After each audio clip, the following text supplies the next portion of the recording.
A very warm greetings to you all and welcome to the plenary session of the Women's Sustainability Forum 2022. I'm Isabel Franco, the Global Chairperson of the Women's Sustainability Forum, and I will be chairing the plenary. I hope you all enjoy an engaging time in the plenary, and I'm sure you all are as excited as I am to hear from incredible speakers from all over the globe.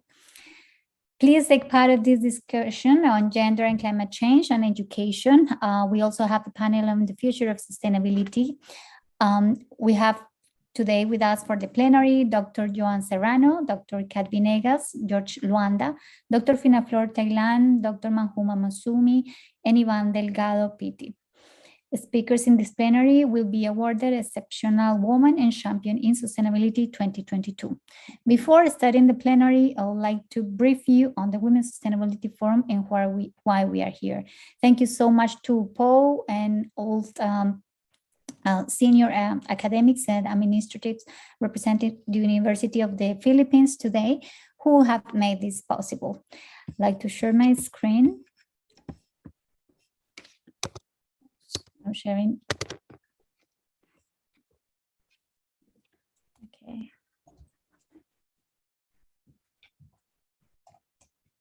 I'm sharing the screen. Thought I was sharing something.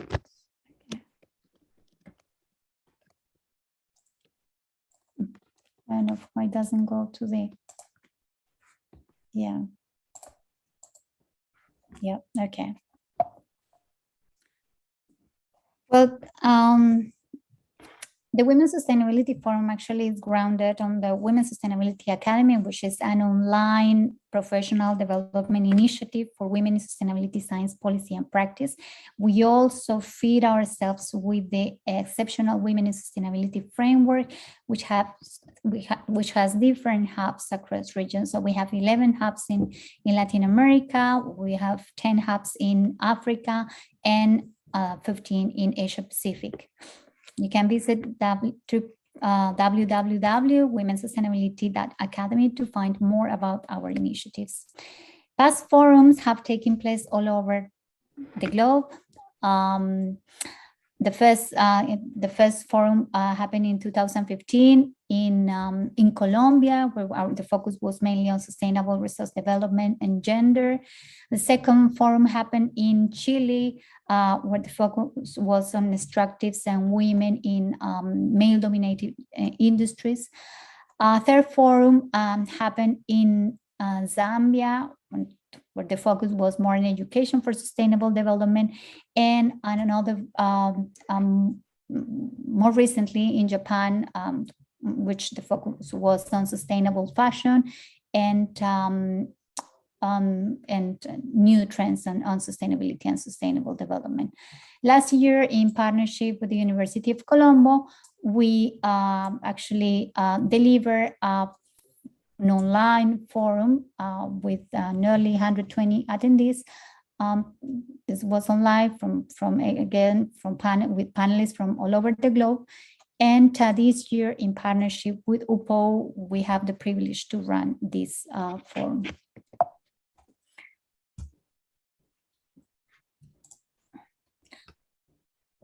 In this forum, we will be awarded the Women in Sustainability, Exceptional Women in Sustainability 2022 and Exceptional Champion in Sustainability for all the speakers who will be presenting both in the plenary and the panel sessions.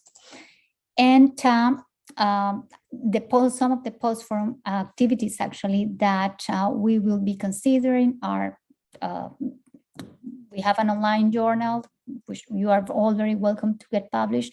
We are also working towards the publication of a book out of the forum that we delivered last year in a partnership with the University of Colombo. The book is on gender and sustainable development practices. It's a global overview. And we also work on research reports in partnerships with our stakeholders. For this year, 2022, the UPO also has a special issue. We will be accepting abstracts and calls. We will have coordinate a call for proposals for this special issue, especially for those participants from this forum who interested in providing, contributing to articles. We also have some extra additional initiatives in which students are very welcome to contribute. These are magazines that actually help us translate science and research into more practical and more understanding text for different audience. So you're all very welcome to contribute to all these initiatives. So thank you so much. And now we're going to the plenary. So in today's plenary, we have, so I'll stop sharing my screen. Do you see my screen at all? Yeah? Are you seeing my screen? Can you just, no?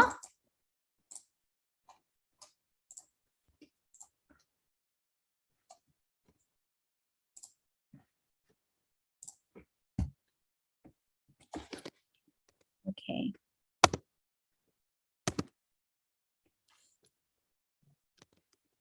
Okay, so, okay, with this, I'll continue presenting the plenary speakers for this session. So thank you so much to Dr. Joanne Serrano, and we award her the Exceptional Woman in Sustainability 2022. Dr. Serrano is the academic coordinator of the PhD program in sustainability. By the way, the Women's Sustainability Forum this year would like to welcome this initiative and launch actually the program of sustainability that UPO is launching this year, between this year and 2023.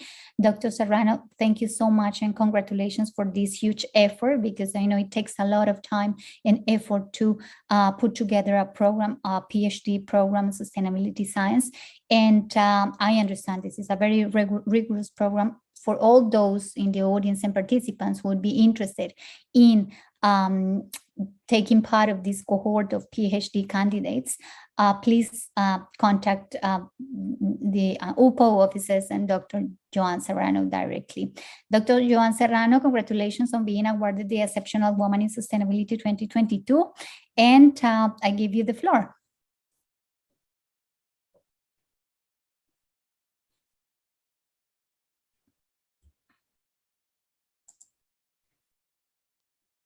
Good day, everyone. My talk for this plenary session will revolve around the idea of a future-focused approach towards sustainability. You might say, isn't it redundant to talk about future focus and sustainability?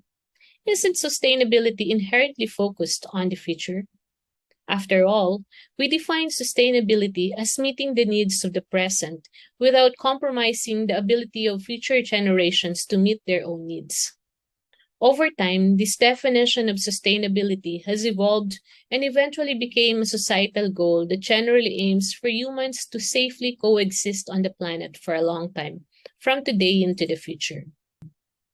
Sustainability, as defined by Kumiyama and Takuchi, is a discipline that points the way toward a sustainable society by addressing problems at three levels: human systems, which include security, lifestyle, values, norms, health, and social system, which includes policies, economy, industry, technology, and the global system, which includes climate, resources, energy, and ecosystem. Sustainability has its roots in social justice, conservationism, internationalism, and other past movements with rich histories. By the end of the 20th centuries, many of these ideas had come together in the call for sustainable development. Sustainable development is defined as development that meets the needs of the present without compromising the ability of future generations to meet their own needs. As the concept of sustainable development developed, it has shifted its focus more towards economic development, social development, and environmental protection for future generations. We are all cognizant of the fact that we are confronted with interconnected problems that do not seem to have optimal solutions. Let's take a deeper look on why sustainability is important in the future. We only have one planet, and yet humans act as if we have infinite resources, thus resulting in complex and wicked problems in our society. Problems such as gender inequality, low levels of education, environmental degradation, lack of access to water and sanitation, hunger, biodiversity loss, pandemics and emerging diseases, extreme and multiple forms of poverty, war and armed conflicts, vulnerable sectors such as the PWDs, indigenous people, children and the elderly, legal and social discrimination, and impacts of climate change are all interconnected and cannot be addressed by traditional approaches of knowing and problem solving. These interconnected and complex problems cut across scales, they are intergenerational and are transboundary. While there have been international and national efforts in sustainability, the complexity of sustainability issues and challenges requires an approach that is future-focused and could generate, integrate, and link use-inspired knowledge to transformational action in participatory, deliberative, and adaptive settings. In order for sustainability to be future-focused, let me share the following approaches. Look back to have a better view of the future. Although there are forecasting and anticipatory methods to somehow have an idea about the future, there's really no data about the future. The only data we have is the past. There is a saying that we repeat our history. Although this is not always true, it is true that we do repeat patterns. The environment and technology might be different, but there are certain patterns that are recurring, and we can observe this now in current society.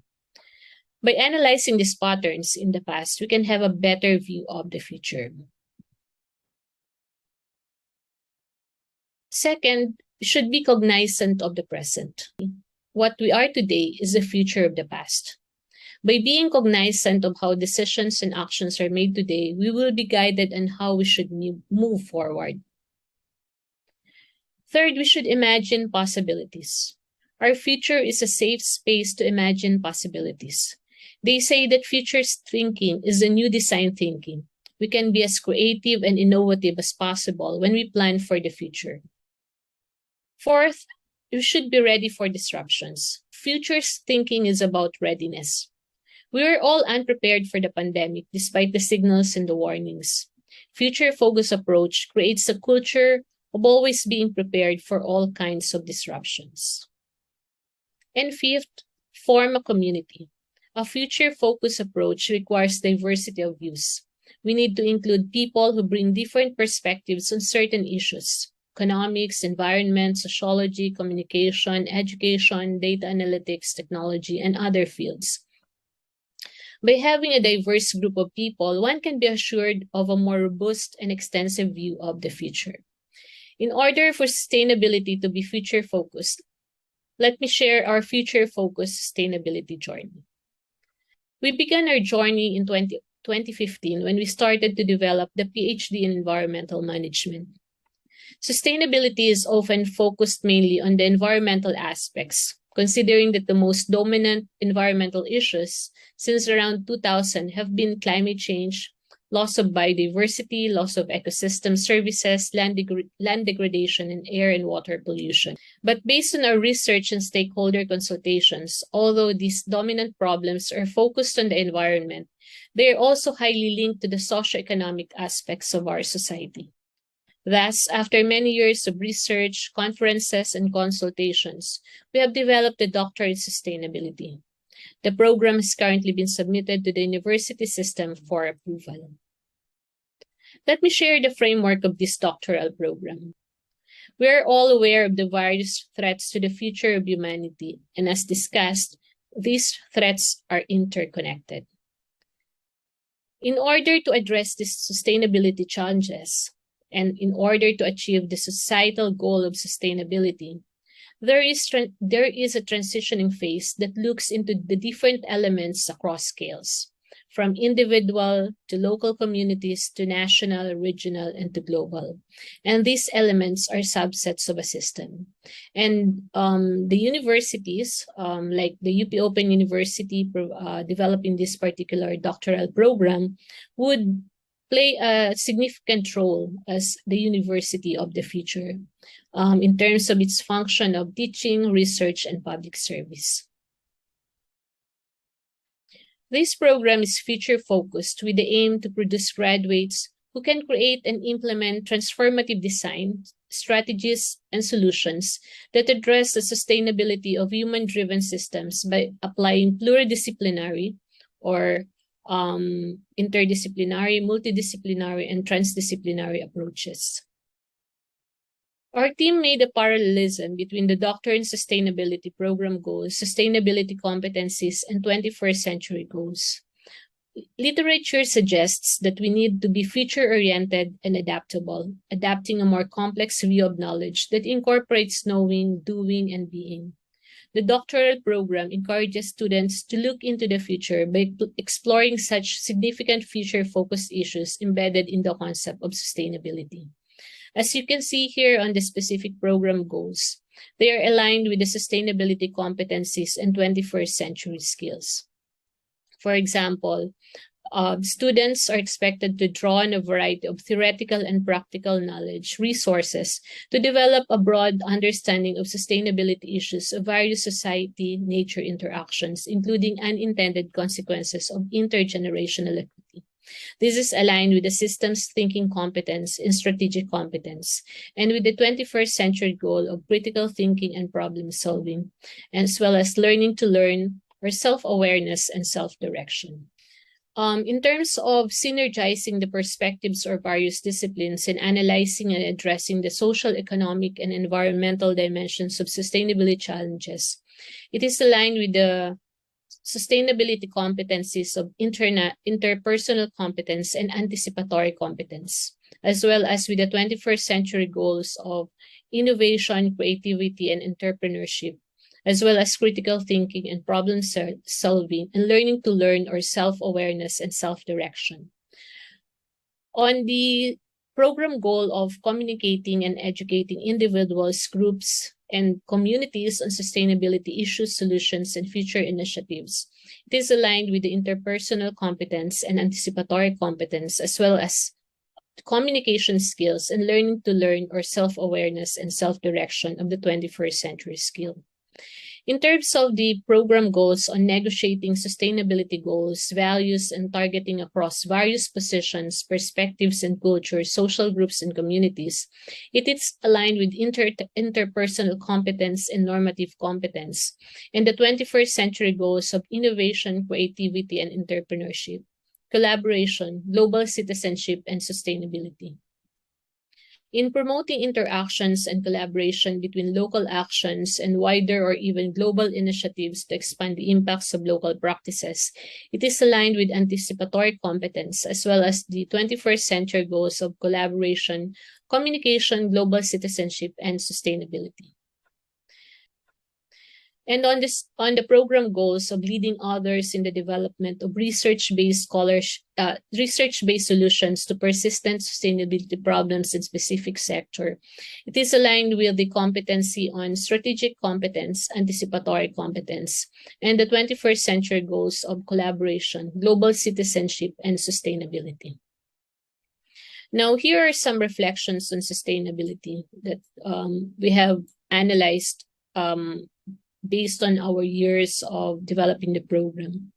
Current development efforts are disjointed and does not take into account intergenerational equity, hence the need for sustainability perspectives and educational curricula.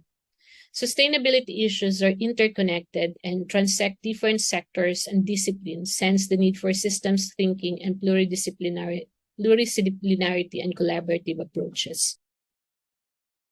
Sustainability has become a politically charged discourse, and the science of it cannot be separated from its political dynamics.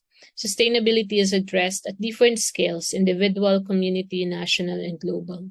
Sustainability issues and solutions are context-specific. Local culture context need to be considered.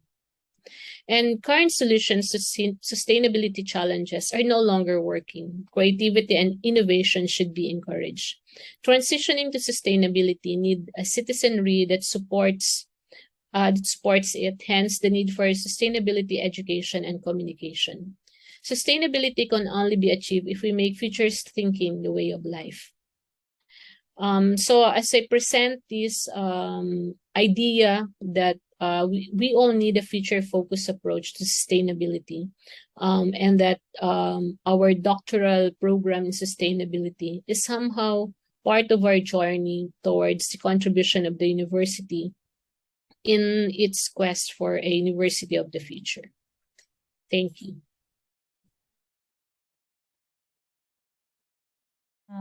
Dr. Joan, I think it was a very comprehensive view of the PhD program, sustainability, and congratulations again for putting this together.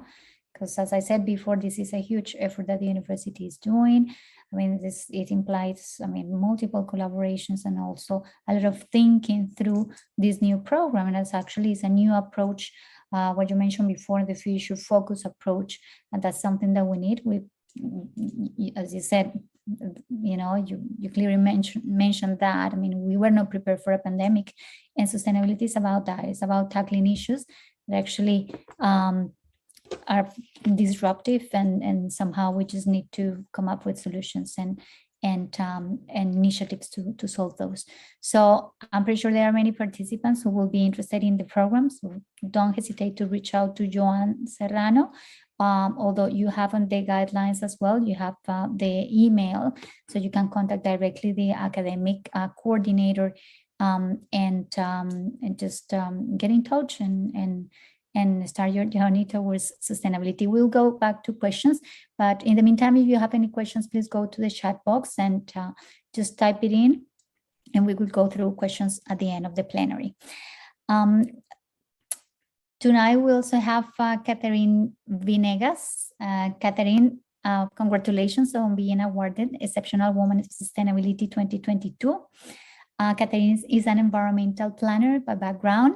She's worked on various positions, both in international projects and local projects, particularly on issues around gender. So she worked for the Gender Commission in the Philippines, and she's got wealth experience in issues around sustainability and gender. So thank you, Catherine, for being with us, Catherine. It's a privilege to have you here. So I give you the floor, Catherine.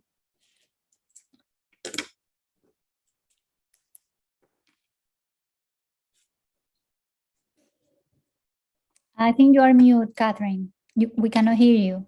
Catherine? Sorry. Yeah, that's fine. Okay. Good afternoon, everyone. Thank you, Dr. Franco, for the introduction. Let me share my screen.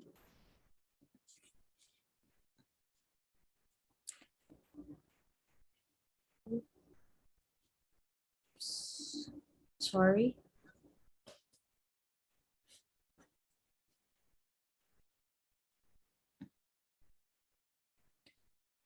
Okay, so yeah, for this afternoon, I will be sharing with you our experience in making the Philippines Environmental Management Bureau, which is an attached office of the Department of Environment and Natural Resources, which we know is basically the main government agency responsible for sustainability in the Philippines, and they are also responsible for the conservation, management, development, and proper use of the country's environment and natural resources, more gender responsive.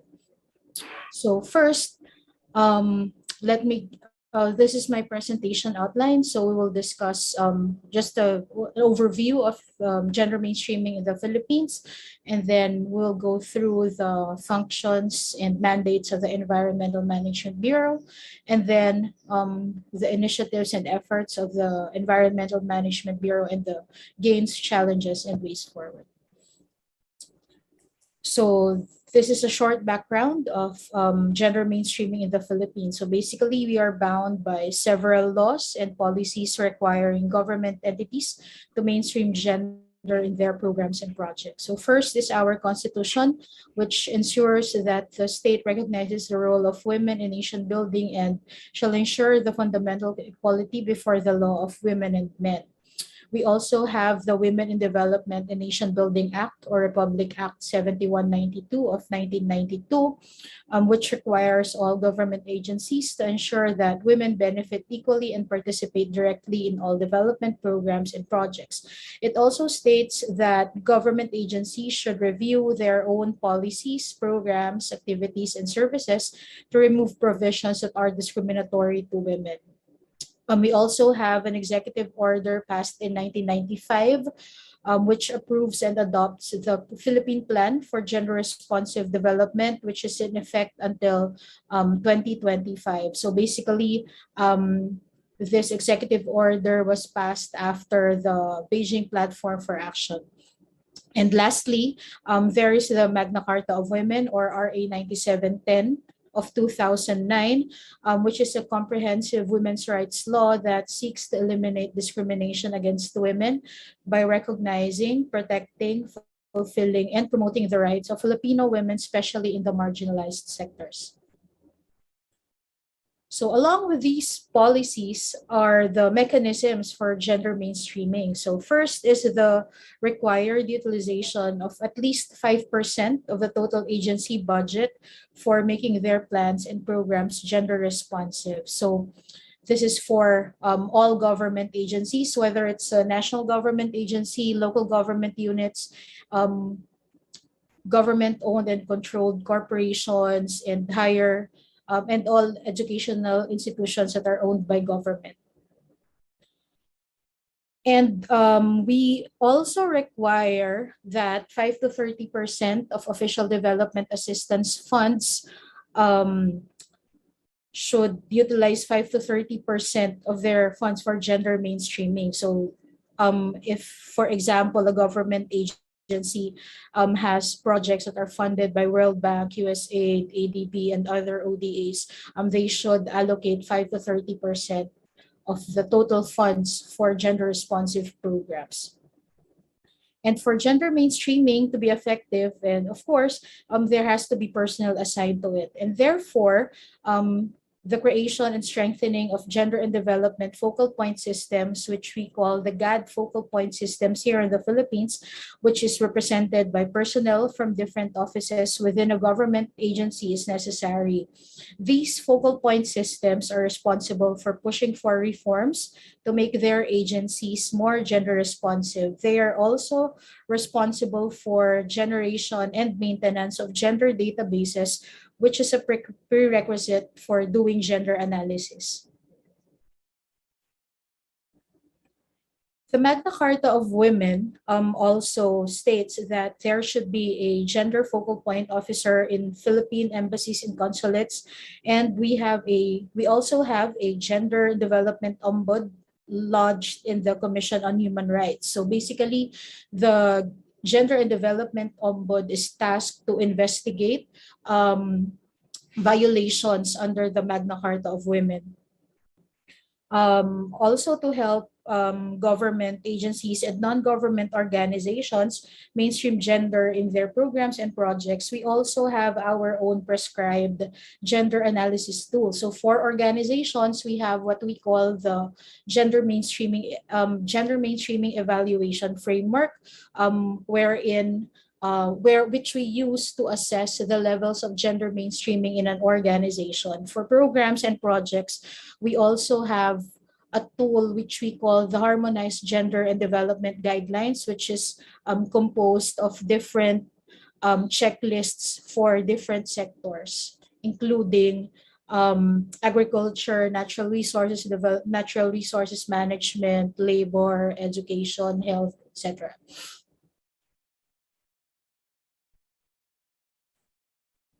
So as you can see, with all these mechanisms and policies, although the Philippines may be more advanced as compared to other Southeast Asian countries. Because of these policies and all these mechanisms, gender mainstreaming is not really easy here in the Philippines. But a bureau under the Department of Environment and Natural Resources has been willing to take on the challenge. And what is commendable is that they've been doing it for almost 10 years now, and they already had a lot of efforts, and these past few years we have seen them grow in terms of gender mainstreaming, and we can really see the results on the ground. So I will tell you more about the results later. So the Environmental Management Bureau is one of the 6 bureaus of the Department of Environment and Natural Resources. Its mandates and functions include the implementation of the following environmental laws. So we have the Environmental Impact System. We also have the Toxic Substances and Hazardous and Nuclear Waste Control Act. We also have the Clean Water Act, Ecological Solid Waste Management Act, Philippine Clean Water Act, and Environmental Awareness and Education Act. So they are responsible for the implementation of these laws. They also serve as the Secretariat of the Designation Authority for Clean Development Mechanism of the Kyoto Protocol under the UNFCCC. And they also provide research and laboratory services, and they also serve as secretariat in the adjudication of pollution cases.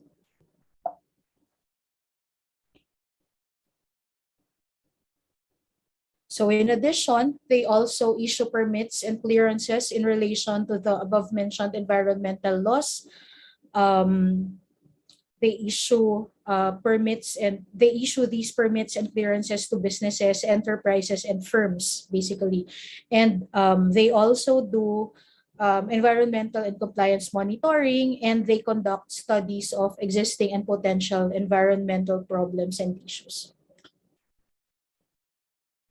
So the EMB, just like other government agencies, had difficulties in gender mainstreaming.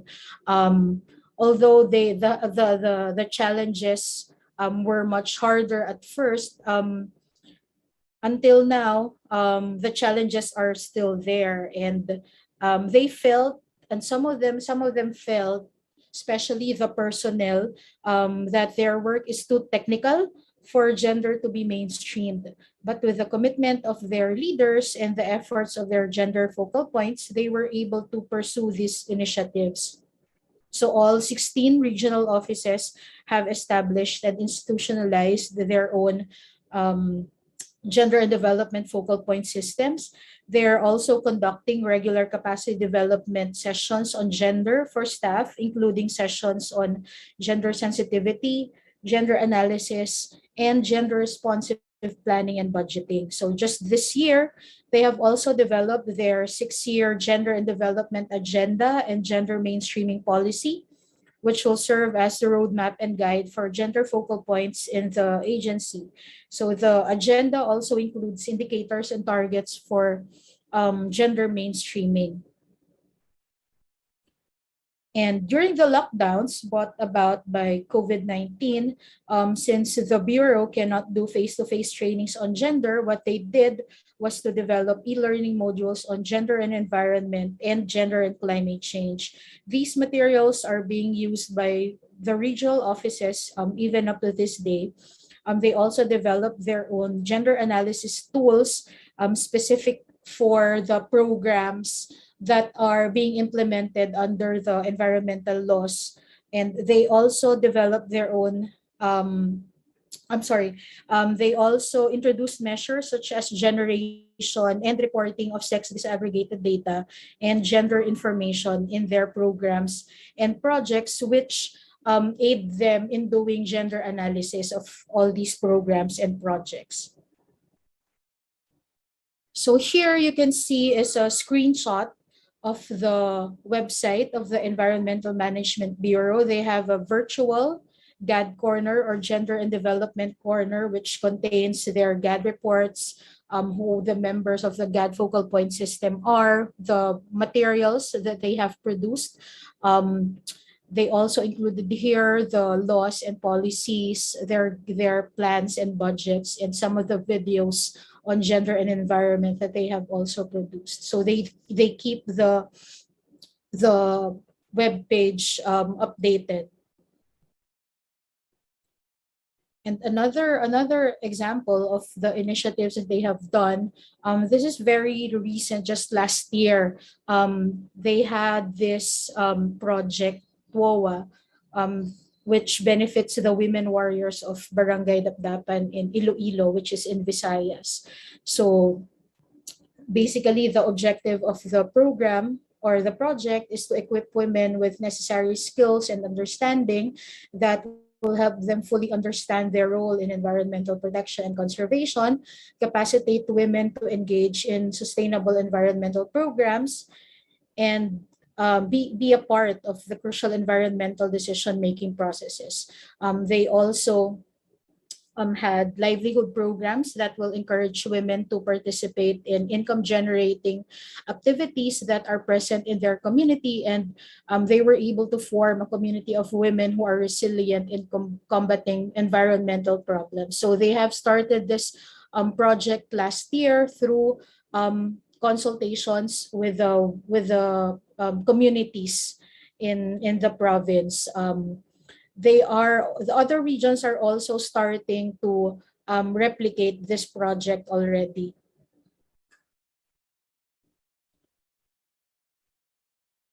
So let us now move on to the gains, challenges, and ways forward. Through capacity development, most of the regions begin gender mainstreaming at the project and activity proposal stage. So through the use of the gender analysis tools that are currently existing, the proposals and through gender analysis, they were also able to identify the gender-related needs of their employees, such as the need for more female restrooms, child minding centers, and lactation rooms in the offices. So some of the lactation rooms in their regional offices were certified by our Department of Health with a mother-baby friendly workplace certification.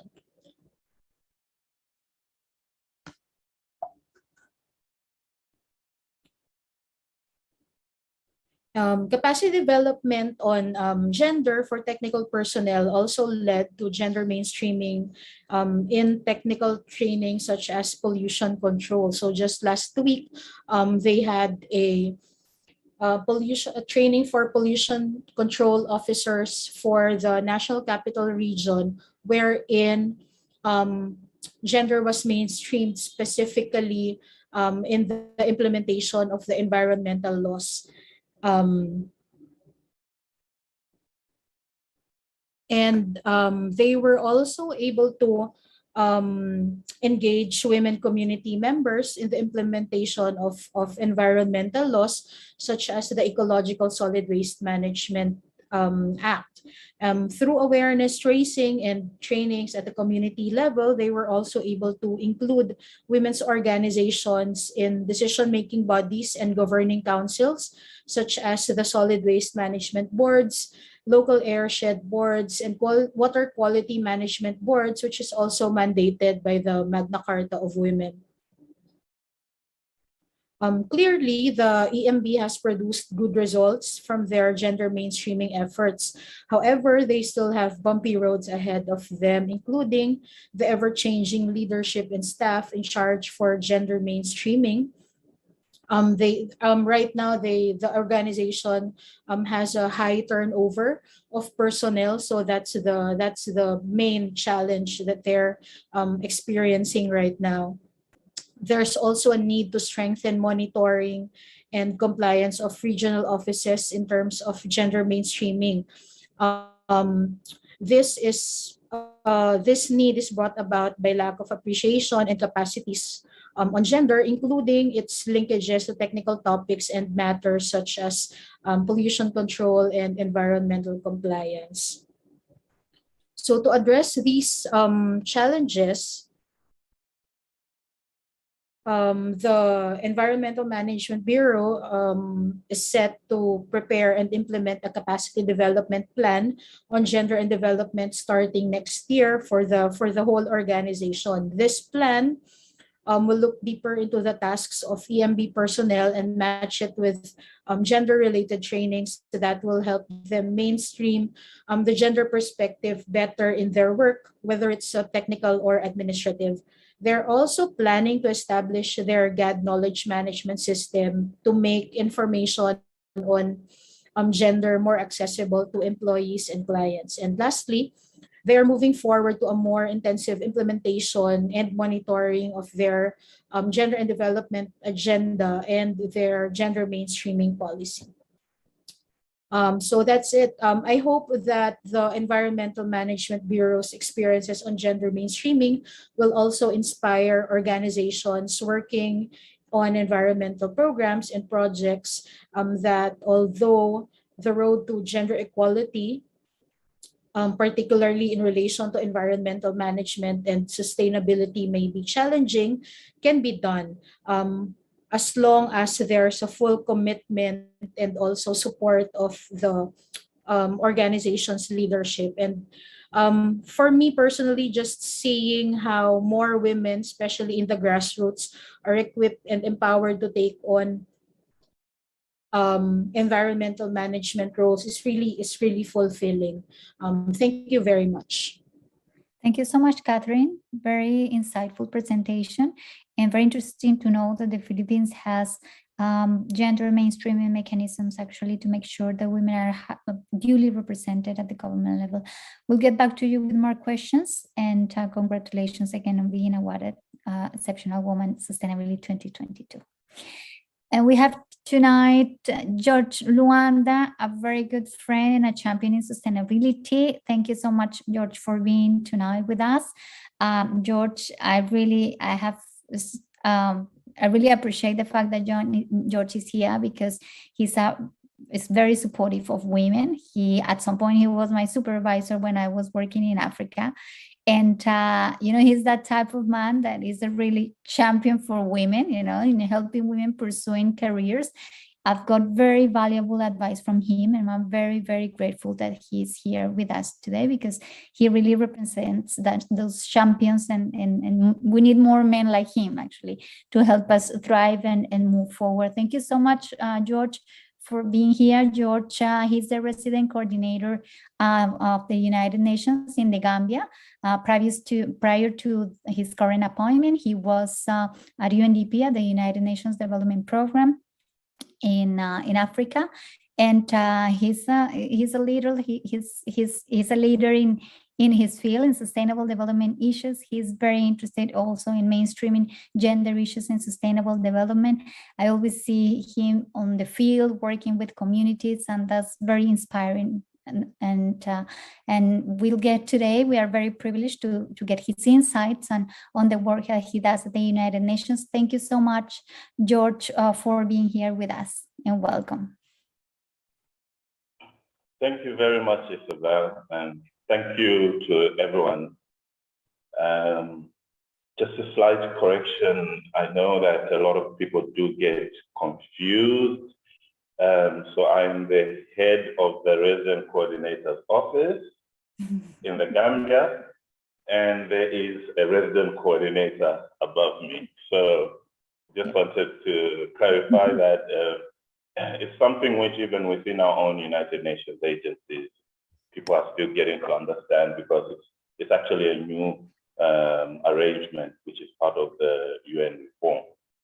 So I'm in the Gambia and it's raining, and when there's rain, the internet can get very tricky. So I will play a recording of my presentation. Before I go there, I just wanted to appreciate the first two presentations. First one on the presentation on the PhD program, which for some of us who don't yet have PhDs was very, very interesting. and also learning about what has been happening in the Philippines and the relationship between gender and the environment. My presentation will probably not be as technical as the others. It will be quite short, and I just wanted to reflect with you on why the SDGs matter for women's sustainability. So here goes. Thank you.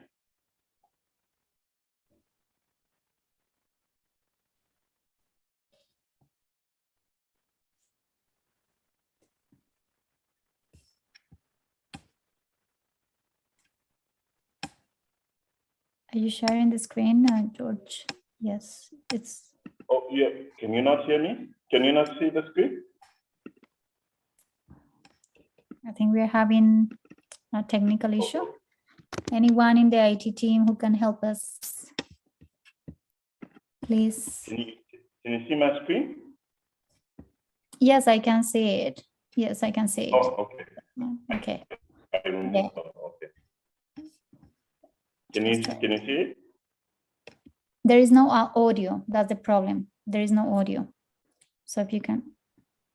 There's no audio? No.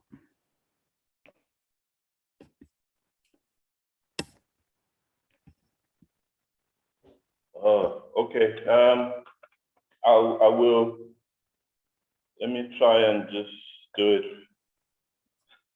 But you can try, George. What we can do is that we continue with the next presenter. You just try behind the scenes when you get the audio, just making sure that it has audio, and then we get back to you. What do you think? Well, I have audio, so I have no idea what's happening. Do you have audio? Yes, I do have audio. So what? They're saying if you can share computer sound, so we can hear the presentation. Share computer. They say please tick the share sound button just before sharing. Yep. Yes, I think Okay. I've seen it. I think I have seen it now. And let me give it another. Good morning, ladies and gentlemen. My name is George Rwanda, and I'm the head of the United Nations Resident Coordinator's Office in the Gambia. And today, I want to share with you what I've learned about why SDGs matter for women's sustainability. So, let's start off by imagining a world without SDGs. Imagine a girl born in this world without SDGs in 2022 in the poorest region of the Gambia. Let us, for illustrative purposes, call her Amina. Now will not have much hope of a good life in such a world. Let's try and see why. In 2030, a malnourished Amina will be 8 years old, but she will be unable to prove her age because she, like most children in the country, will not have a birth certificate. In addition, at 8 years old, she will have dropped out of school in her first year of working as a child laborer to help support her poor family. In 2042, Amina will be 20. She will have lived her entire life unaware she can plan when to have a family, because just 3% of Gambian women listen to the radio, watch television, or read the newspaper weekly. This means that they miss out on important information for their well-being, such as family planning. And without important family planning information, Amina will be in the second year of marriage and expecting her second child at the tender age of 20. At 30 years old in 2052, Amina will be fighting to feed her 5 starving children because climate change-related floods and droughts will keep wiping out her crops. Unfortunately, Nina will have given up hope for a better life at 41 in 2063. She'll have spent a third of her life thinking of migrating illegally. Never had a paying job ever in her life. Never ever lived in a home with electricity or running water. Amina would not know of United Nations in a world with no SDGs. She would have never seen a Red Cross car, an SOS Children's Village, or visited a British, American, or Australian-sponsored medical research center or clinic. They would not exist. The world Amina would be living in would be like the world before 1944. A world where there was no United Nations and colonialism flourished. A world where only the rich matter. A world in which women are second-class citizens. A world with no shared vision, language, and measurement of development. A sad and hopeless world for women.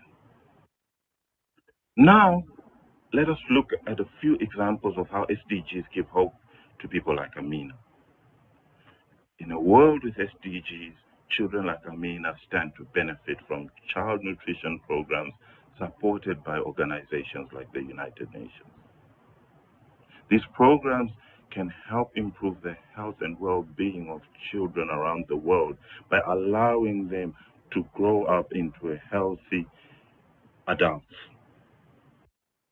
SDGs help end bad cultural practices and empower women to ensure their dignity by giving them the world common understanding of what women's dignity and empowerment entails. SDGs also give hope to women by ensuring that the government prioritizes women's education, builds women's resilience, and give them an opportunity to earn an income. Importantly, SDGs understand that a mother's happiness is dictated by her saddest child. Prioritizes giving dignity to mothers so that their children have the nutrition they need, the mothers have the knowledge they also need to raise responsible, happy, healthy citizens. Simply put, SDGs are a bridge for people in difficult situations like Amina to move from despair to hope. In conclusion, women's sustainability is guaranteed when SDGs are implemented. To show this, I'll give a few examples of what we've seen in the Gambia. Since SDGs have been implemented, almost all women who give birth in the Gambia have access to antenatal services. The number of girls in primary school has more than doubled, while the number of girls in secondary school has tripled. Women-owned businesses have also increased 5-fold, and we have seen the number of women engaged in the new technological revolution almost at par with the amount of men that are in there.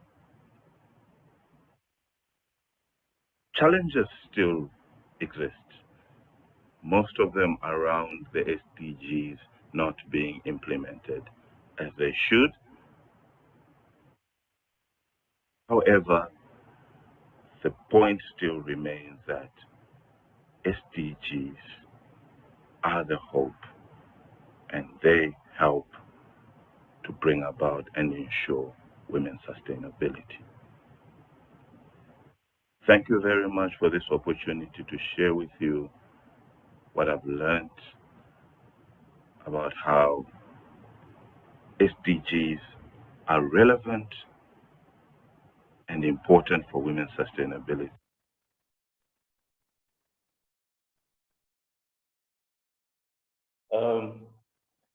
So that's the short presentation which I wanted to share. Over to you, Isabel. Thank you so much, George. Thank you. Very inspiring, actually.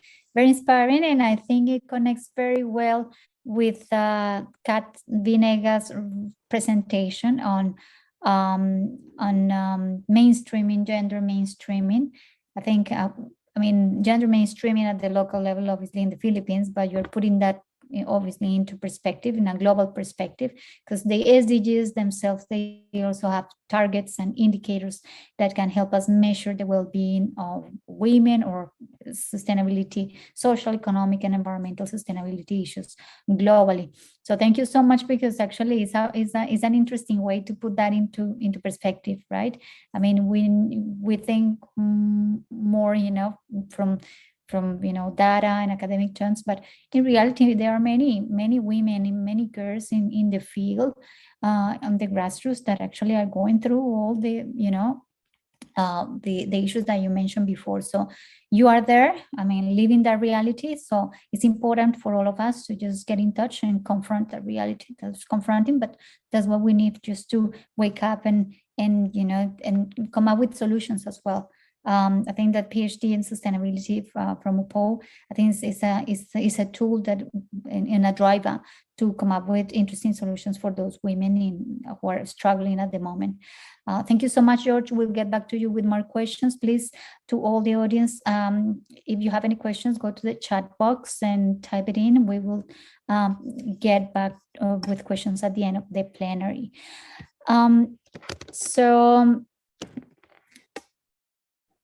And now we have with us Dr. Fina Flor Thailand. Fina Flor, thank you so much for being with us tonight, and congratulations on being awarded Exceptional Woman in Sustainability 2022. Fina Flor will tell us more about claiming women's spaces. I mean, she's the coordinator, the coordinator officer at the gender office at UPO, and she's been very active in the organization of this forum. So thank you, Fina Flor, for your collaboration and your support for the realization of this forum. Fina Flor, give you the floor. Good day, everyone. I'm Fina Flor F. Thailand from the University of the Philippines, Open University. I'm happy to share with you through my presentation entitled Reclaiming Women's Spaces Towards Widen and Quality Participation of Women in Biodiversity and Environmental Management, my perspective and engagement guided by research projects and observations in relation to the social aspect of biodiversity management, specifically on its gender aspect within the Philippines and even in Southeast Asia. The way women are perceived and treated in terms of their roles and capacities in community affairs are consistent with how women are also seen in biodiversity and environment conservation projects. These perceptions are drawn from how women are also perceived and treated within their households. In the Philippines and even around the world, widening participation of women in various community affairs is a roller coaster ride. There are some years of successes that states serve as gender champions in various fields, though there are also instances when we are slowed down or even step back from triumphs or situationer, sometimes many steps back. Even if sometimes we don't feel that our efforts bear fruits, but our struggle continues for gender equality and widened participation of women. A particular research I'm involved in shares this prevailing perception of women's participation in a mangrove conservation program in one area in the Philippines. The research showed that women are perceived to have and actually perform a direct role on mangroves, particularly in the cleaning and planting role of mangroves. But women are perceived to have limited role in decision-making and leadership in the conservation project itself. This same perception is also shared by women themselves. This can be attributed to the actual roles women perform in their households. Some other research projects in Southeast Asia also yielded the same results, like the research in one area in Laos and in one province in Vietnam, which was conducted in 2018. These perceptions of actual roles that women play in mangrove conservation occur despite the fact that the research that I'm involved in, as mentioned, women were perceived to be slightly more knowledgeable about the conservation program, including its guiding laws and policies and implementing organizations or stakeholders involved in the conservation project compared to their male counterpart. So again, based on these studies, even if women are perceived by both men and women to be more knowledgeable about the conservation project, the roles performed by them are limited to direct activities on mangrove and do not include the program management and leadership roles. Given these research results, the conservation program and the community will benefit more and will serve them best if women are mobilized more, like for such programs, beyond the perceived and actual role that are being provided to women. This women's empowerment framework, adapted from Sarah Longwick, can help in our quest to widen participation of women in social, political, and community affairs. Usually, women are provided with initiatives that address their short-term needs. We can bring that level up by providing venues to raise awareness of the community and the women themselves about their potentials and capacities, their rights, their shared struggles and concerns, and policies that can support them. As shared in various research projects, women's capacities can be endless, especially when they are provided with the necessary support and resources. Through this, we can also facilitate women's access to various frameworks and structures that can encourage and widen their participation in various arenas, especially at the decision-making level, leading to women having more opportunities, resources, and control in areas that they have stake in. That is, all aspects of their personal and community lives, which refers to women's empowerment, leading to gender equality. We have not reached this goal yet, and our studies have proven this, that even if women show their knowledge and capacities, they are not given the same opportunities for leadership and management in programs and initiatives. In concrete terms, we need to answer why women's participation is important. Based on one of our literatures and involved organization, the International Union for Conservation of Nature, assessing the actual roles of women and men in environmental management and conservation can lead to gender-responsive approach that may benefit women, especially that in any concerns like disaster or poverty, or even climate change, women together with other marginalized sectors are more affected when gendered assessment is conducted. So gender-responsive programs can benefit women in terms of increased food and water security, gained leadership, voice, and space, improved health, security, education, and skills development, and lastly, on livelihood and income. These benefits expand to benefit to the household and even share to the community. It is also equally important to discuss where to involve women. And I say women should be involved in all aspects. After all, right to participation is for all people. It is a basic human right based on the Universal Declaration of Human Rights. Participation based on their evolving awareness and capacity.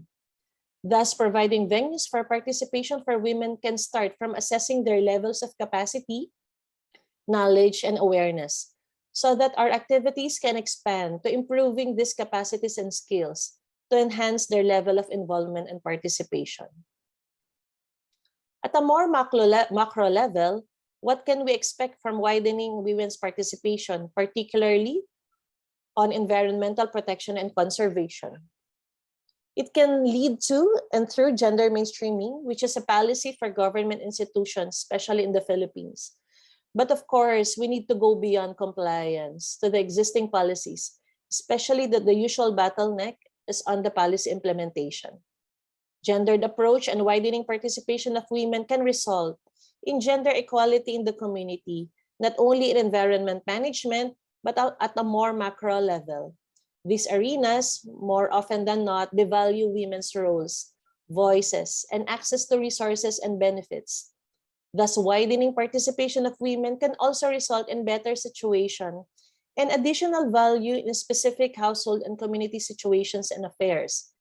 We can then fight the equally more important or sometimes life-threatening gender concerns, such as gender-based violence and discrimination.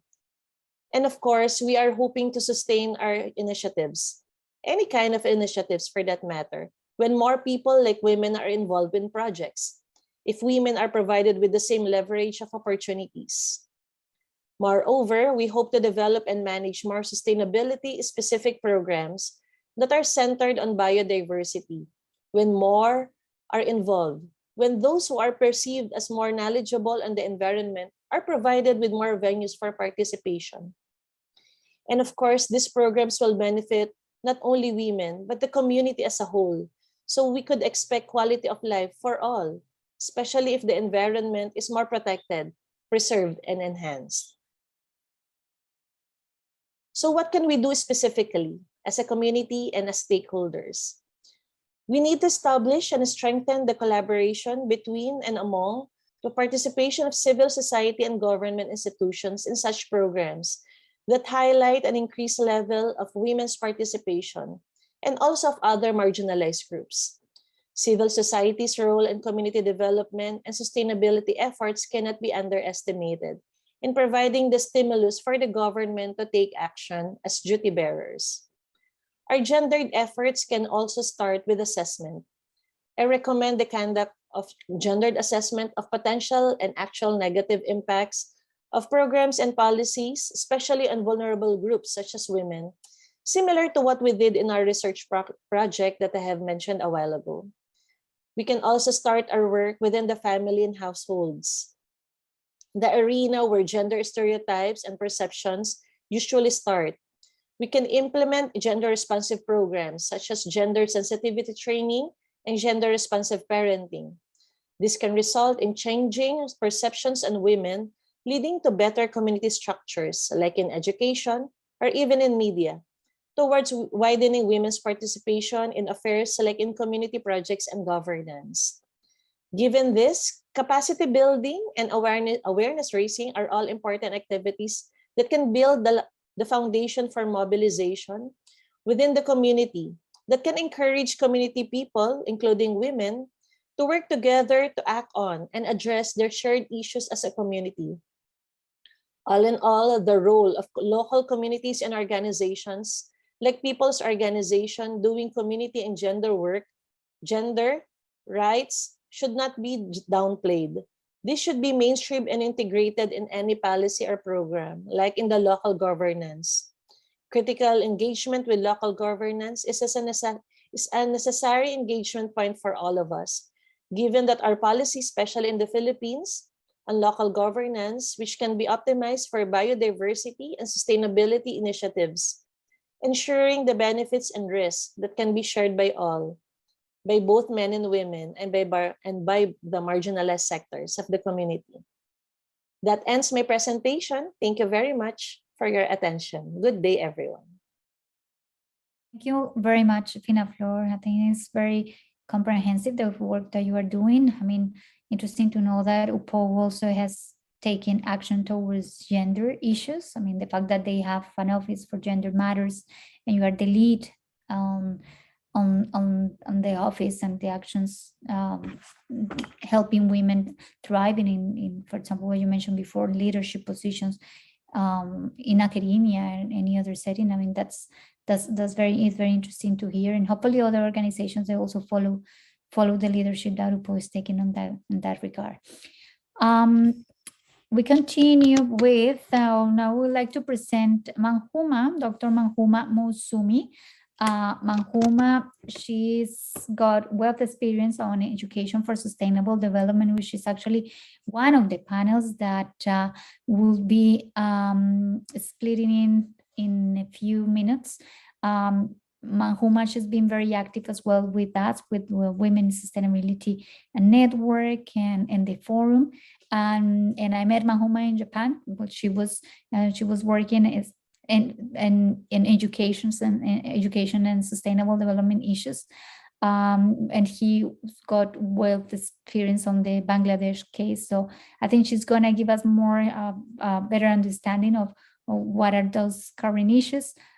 She's an active academic in Bragg Institute, which is a very prestigious institute on educational matters. Thank you so much, Manhuma, for being with us. And nice to see you again, and welcome. And congratulations, of course, on being awarded Exceptional Woman Sustainability 2022.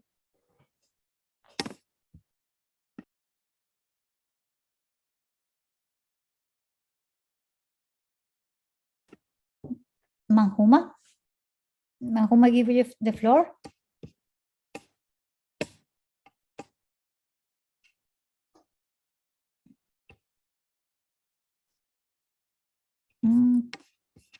Do we know the technical, the IT office? I think Manhuma just lost connection.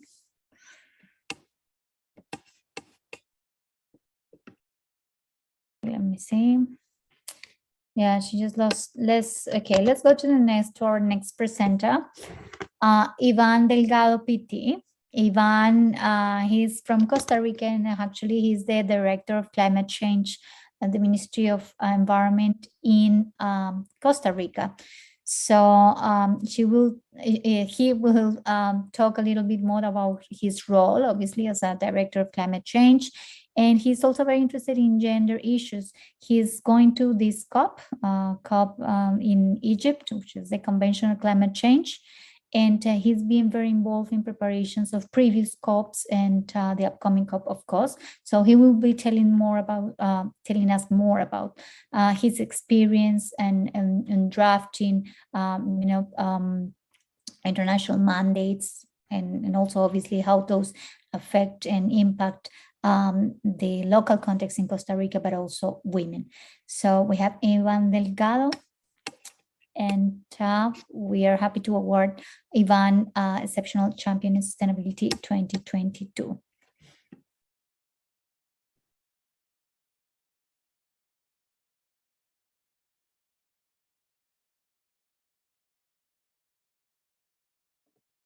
Hello everyone, my name is Ivan Delgado. I am from Costa Rica, and I want to thank UPO University of the Philippines, Open University, and Women's Sustainability Forum for this opportunity. The name of my presentation, it is Sustainability Looks Like a Woman. I live in Costa Rica, a small country in Central America, a small country full of volcanoes. We don't have army, and today we have 100% clean energy. We built our first hydroelectric plants in the 60s, and we built our first national parks in the 70s. Costa Rica is in one of the most vulnerable areas to climatic events. Storms affect our country with frequency and intensity. I live near the Caribbean Sea, one of the most important pathways for extreme weather events. In this picture, I not only see climate change, I see women who fight for better and sustainable world. Women who do not have historical responsibilities, but they are part of the solutions. Climate change is one of the great challenge of humanity. Climate change is affecting my country and your country. It is a crisis of humanity. Today, we have to learn how to adapt to the negative impacts of climate change. Every year, we experience social, economic, and environmental loss and damage due to climate change.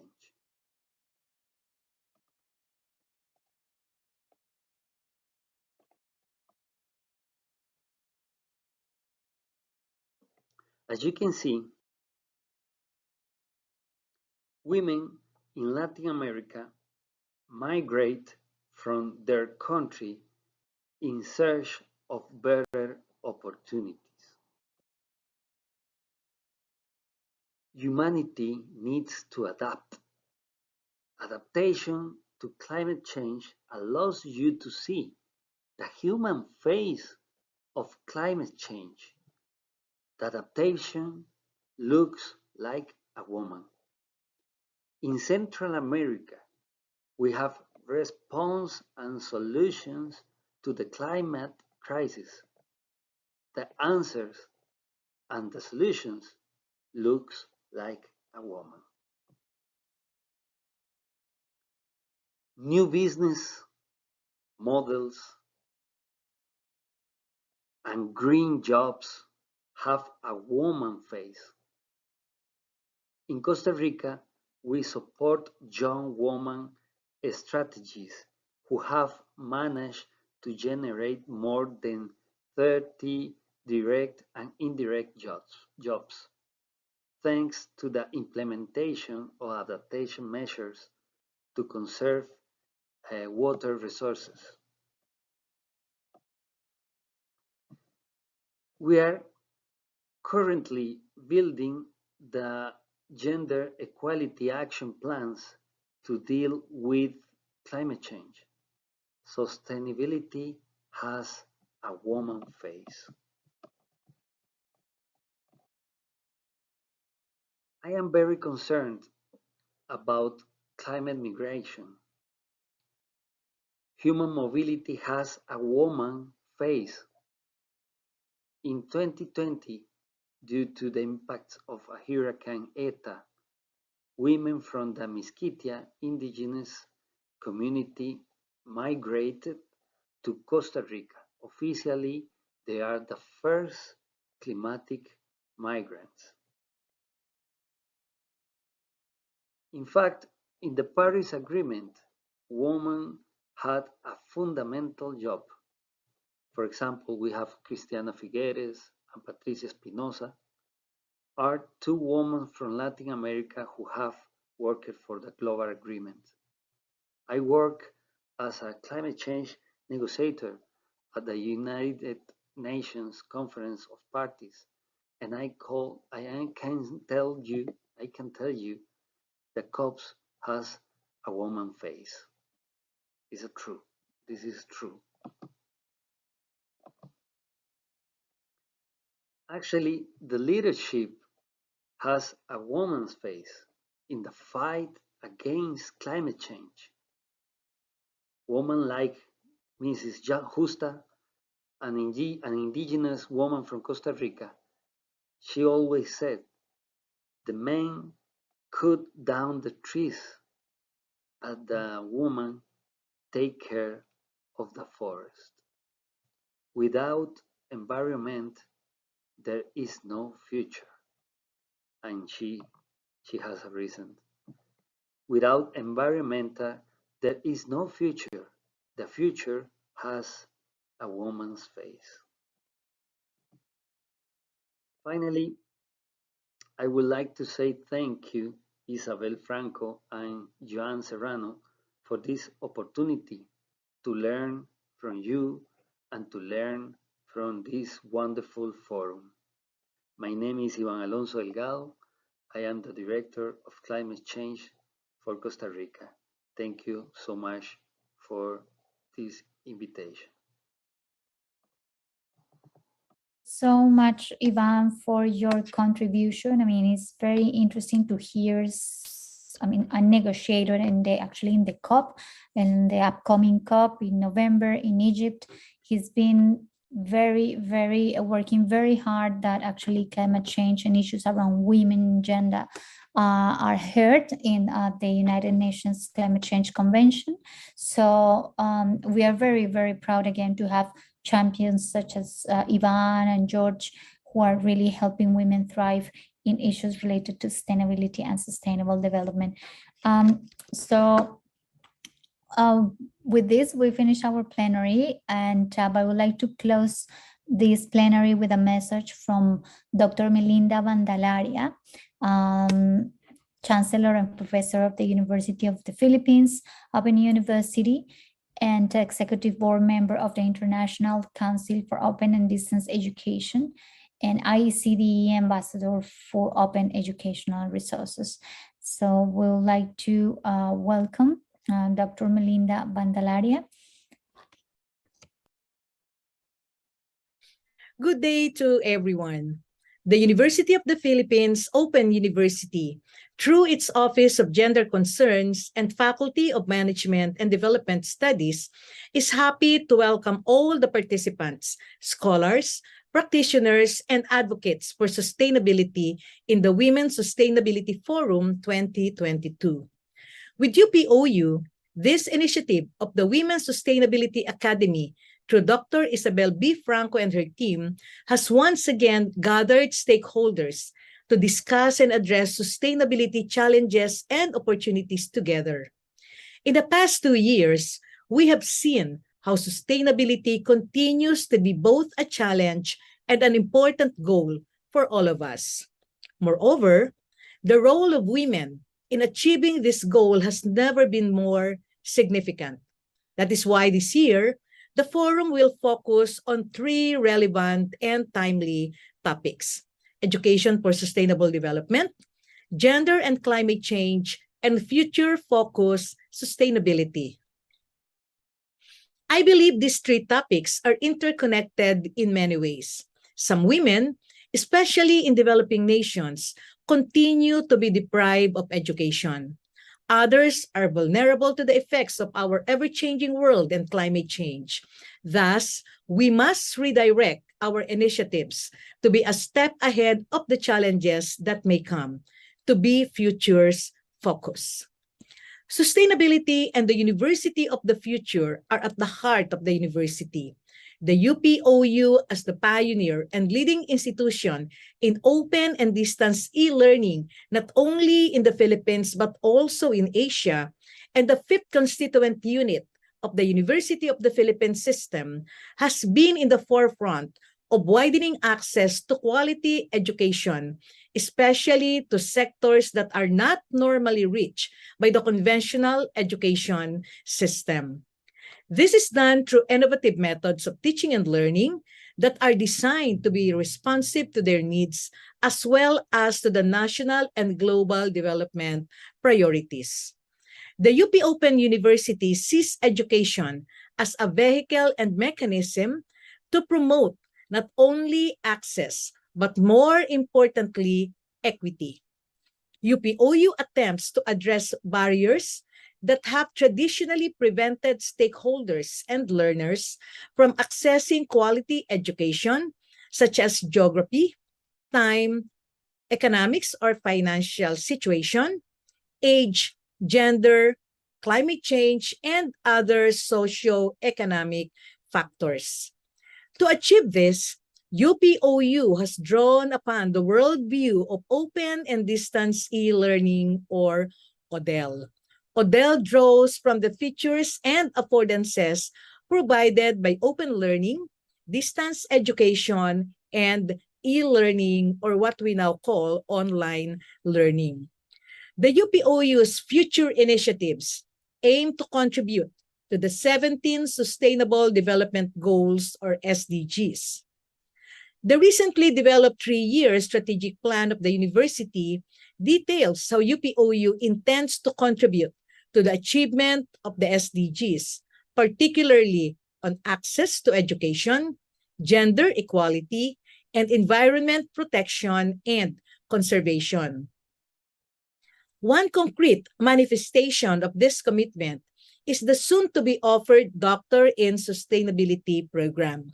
It is a professional doctorate program to address demand for professionals who can generate pluridisciplinary solutions to complex problems across scales and sectors, and or manage programs and projects addressing sustainability issues.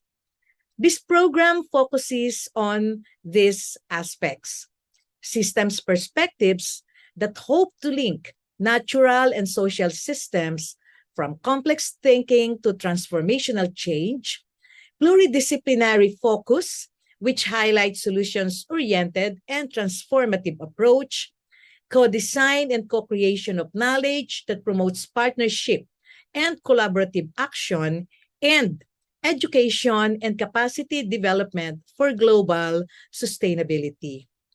Integrating and mainstreaming sustainability to UPOU education is also aligned with the recent thrust of the UPOU to imagine and operationalize, articulate the University of the Future. Important concepts of the future-proof degree and education system and future-ready leaders with the ethical and open science perspectives inform our articulation of the University of the Future. The global developments, coupled with the fast-changing and technology-grounded local and international issues and needs for accessibility, sustainable development, and human rights, inspire and guide UPOU on its conceptualization and articulation of the University of the Future. The use of technology, open and flexible teaching and learning modalities, adaptive curricula and education system, and interdisciplinary and multi-organizational collaborations will help develop a pro-people and pro-sustainability education that will serve the lifelong learners, both Filipinos and global citizens, alongside ensuring the safety and meaningful exchange and sharing of truthful information in the digital space.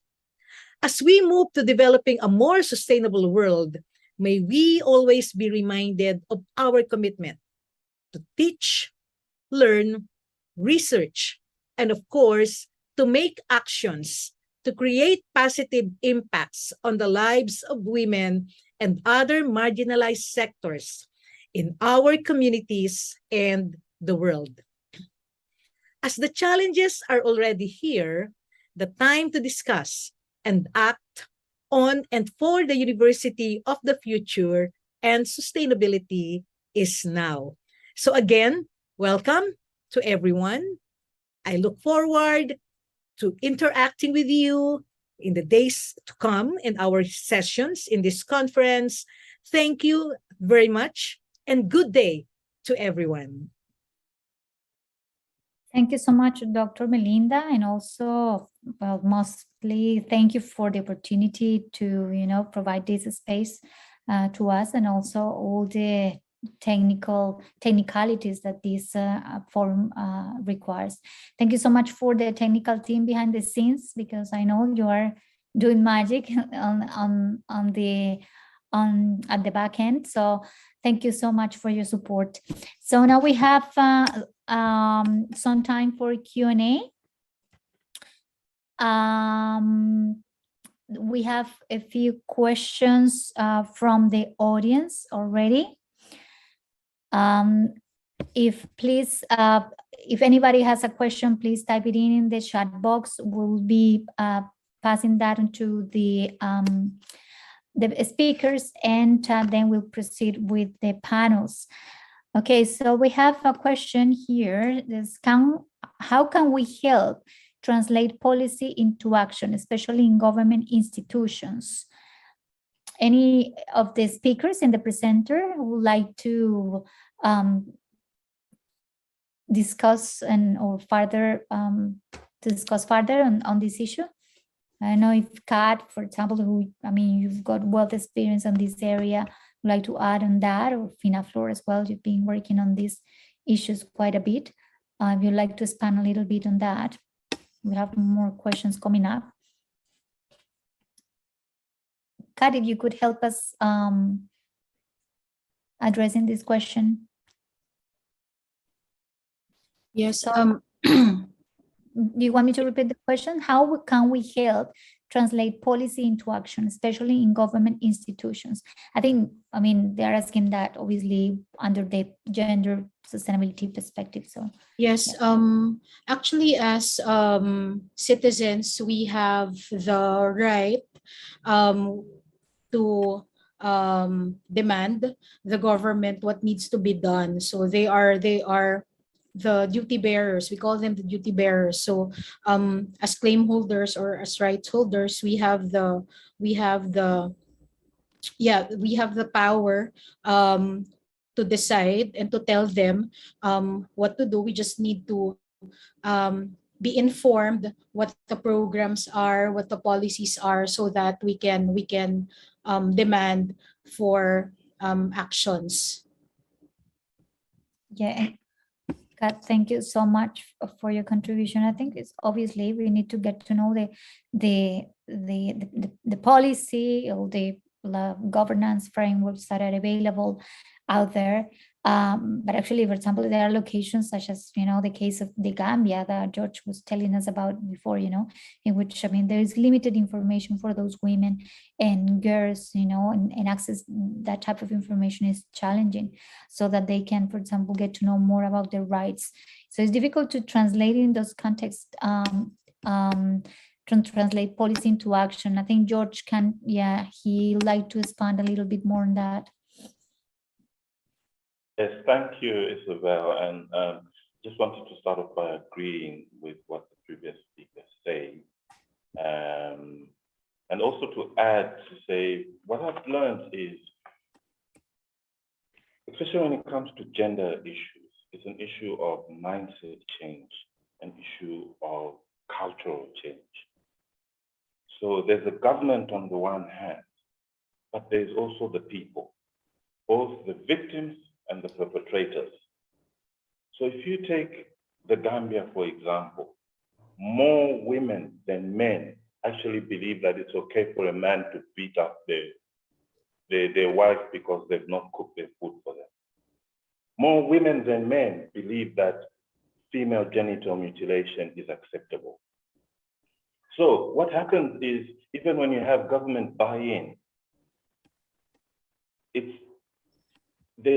there tends to be that tension where the perpetrators actually are the ones who sometimes believe that what's happening to them is justified.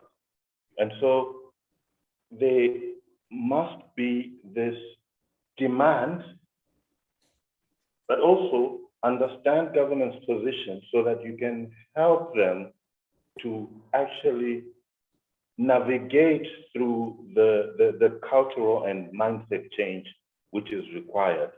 Some of these things, I've given an example when I was in Malawi, and we wanted to start talking about women's access to contraceptives. We had a president who was a staunch Catholic, and his Catholic belief did not allow him to let us to do that. So what did we do? We talked with the government officials who understood us and couched it within life skills learning. That was acceptable to the president. He ended up championing it.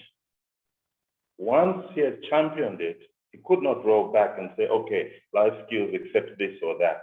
So I just wanted to add that dimension of mindset and cultural change, which I found to be one of the biggest barriers. Thank you very much.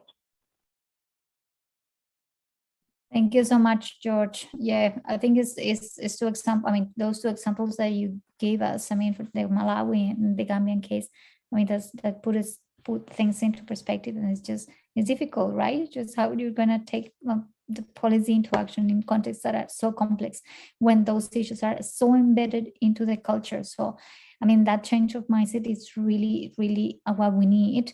And that's why, for example, I mean, we call this the Women's Sustainability Forum, but that's why we welcome men to the conversation as well, because we really want to drive that change, that mindset and hopefully, you know, in the future, there will be an emerging, you know, value system where, you know, actually it's more equal. So we have, we have another question, and this relates to the previous question, is in what ways can we ordinary women be helped and be of help to achieve women's sustainability in our community? And I think probably Fina Flor should touch on that a little bit from the, you know, from the university perspective. I mean, the fact that you have the office and at the university helping women thrive in leadership positions. They're normal women like us, right? It's like, not because, you know, we are in academia or we hold specific positions. We are women like us. But from the office, from the gender office, for example, what are those actions that have helped women, like ordinary women, as they say, thrive? Yeah, thank you, Isabel. And that's a very good question. What's good in the Philippines is that we have policies related to women or on the protection of women, even on the environment and sustainability at large, just like what Kat mentioned a while ago. The usual bottleneck is actually on the implementation, and I love the way our previous speakers, George and Kat, also responded to it. Just to add on that, and this will also be in response to this particular question. I also mentioned this in my presentation a while ago, and not so detailed, but I think what we citizens, ordinary citizens like women, can do is to actually organize ourselves. If governments usually, especially in the Philippines, act when people are voicing out their concerns, especially in social media. But besides social media, we can actually have the traditional ways of organizing and voicing out and advocating for our concerns. No? So people's organization and civil engagement is actually has a huge role to play in ensuring that we as duty bearers are able to claim what is supposed to be ours in relation to the policies that we already have in place. Another is to look for champions in the legislation and even in the governments. There are lots of champions actually that we can mobilize and that we can partner with in relation to trying to claim our rights, no, in relation to women's sustainability. And we have had several success stories also in relation to championing and protecting women's and fighting for women's voices and women's rights. So we're not that, we are in advance in the Philippines in terms of policy making, even in success stories. But yeah, there are, just like I mentioned, there are some steps back that we have been encountering, especially at present. But I believe that we are still in this situation that we can still do what we need to do. So mobilizing ourselves into people's.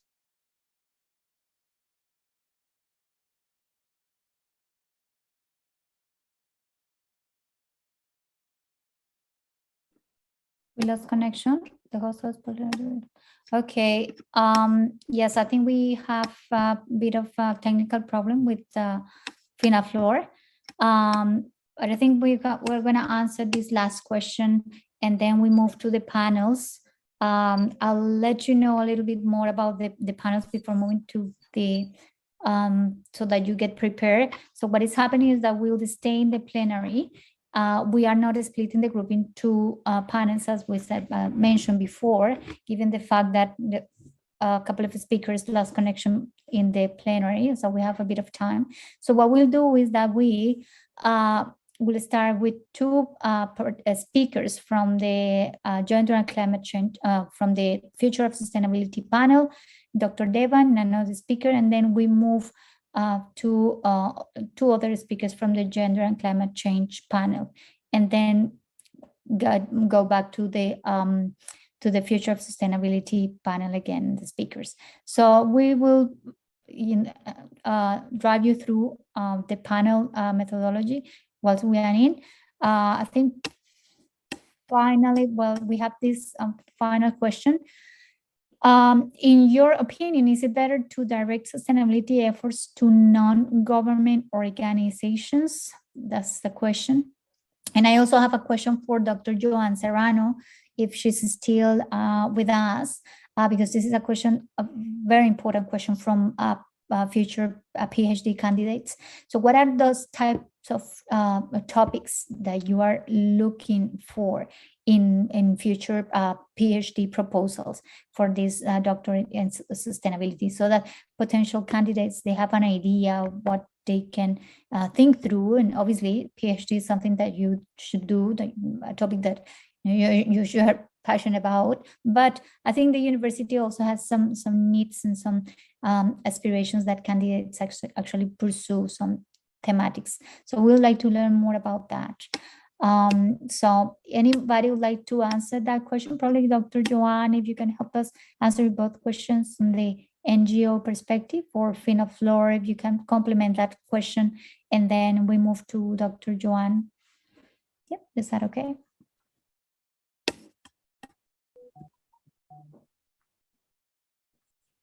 Right, sorry. So let me answer first the question on the Doctor of Sustainability, but I'll touch a bit on sustainability efforts to non-government organizations or to government organizations. The Doctor in Sustainability is a broad program, focuses on the pillars of sustainability: economic, social, and environmental. But in the program, we would like really to focus on specific community and professionals who would like to address certain issues in their community or professions. So this is a professional doctorate, and we would like to encourage those who are not leaning to the academics, but probably still, if they are in the academics and would like to be more actively doing problem-based, solutions to complex and wicked societal problems, we would encourage them to pursue those kinds of topics for their doctoral dissertation. Now, just to touch on the non-government, I think there should be a balance when it comes to directing efforts to both government and non-government organizations. So just to give an example, in the Philippines, for example, at the local level, in the Municipal Development Council, there are the voices of the civil society should be heard, so they should be represented there. And among the issues that should be tackled there are, it includes gender and sustainability issues. Yeah, and I'm pretty sure that practitioners are also encouraged to pursue the PhD. So we got many questions from practitioners actually on the field and who are tackling key sustainability and sustainable development issues. So you feel free to reach out to Joanne, because I mean, this is not only, you don't need an academic background, but Dr. Joanne said before, I mean, we need people who actually, are tackling problems on the ground. So feel free to reach out. Exactly. Well, thank you so much, Dr. Joanne. I think with this, we finished the Q&A for the plenary session, and then we move to the panels. As I said before, the methodology for the panels is changing slightly. So we will keep all in the plenary session. And what we will do is Bihanga, I'll introduce Bihanga. She will be coordinating with me the two panels. One in gender and climate change, and the other one on future of sustainability and education for sustainable development. So would be Bihanga, are you there? If you can just play, is your video on? Yeah. So we have Bihanga. Bihanga is an active woman in sustainability. She's been very, very active in advocacy on women's sustainability. She was the president also of BIS, which is an environmental group that they looked after animals, and they are mainly like very passionate about animals and fauna. So thank you so much, Vihanga, for being with us. She will be moderating the panel on gender climate change, as I said before. In this case, well, she'll be presenting, obviously, all those speakers who fit within that category, and I'll be presenting the women, the education for sustainable development and sustainable future of sustainability. So let's get started with with our speakers on the panel of future of sustainability, and let us welcome to Dr. Devamini Halvatura. She's been awarded this year. She's awarded Exceptional Woman in Sustainability 2022. Congratulations, Devamini. She's a hydrometeorologist with experience in the field of numerical modeling in hydrological and meteorological aspects. She works as a senior lecturer in the Department of Zoology and Environmental Science at the University of Colombo in Sri Lanka. Her research focuses on droughts, frequency analysis, soil water and surface water modeling, post-mining, land reclamation, environmental flow analysis, and sustainable design. So today, Devan, I call her Devan because I'm very close to Devon. So she will be presenting people's goals. Are people really aware of the Sustainable Development Goals? A case study from Sri Lanka. You have the floor, Dr. Devamini. We are intrigued to hear what you have to say. Thank you, Isabel. Thank you very much. Yeah, so I will think can you see the screen? And can you hear me? Yeah, okay, thank you. So thank you very much, Isabel and Vihanga, inviting me for presenting. And this is my second time. Last year also I joined with the Women in Sustainability Forum. So today I'm just thought of discussing about like we know that the Sustainable Developmental Goals, they are the people's goals. So whether does the people do they really think about Sustainable Developmental Goals? Because the government, the UN, they all spend a lot of funds on spreading the news and engaging the community, participating approaches and everything for Sustainable Developmental Goals. So do they really know what is sustainability goals and what is sustainability? So moving on to the little bit of the background, like why I thought to discuss this in the forum today, because I had engaged in couple of research and couple of case studies related to sustainability, like sustainable building, sustainable banking, sustainable agriculture. And in most of these case studies, one of the main questions that we asked from the general public was, do you know what is sustainable development, and do you know what are sustainable developmental goals? So when we're asking from the general public, the responses were kind of the responses are the thing that I thought, okay, I will present that here in today's forum.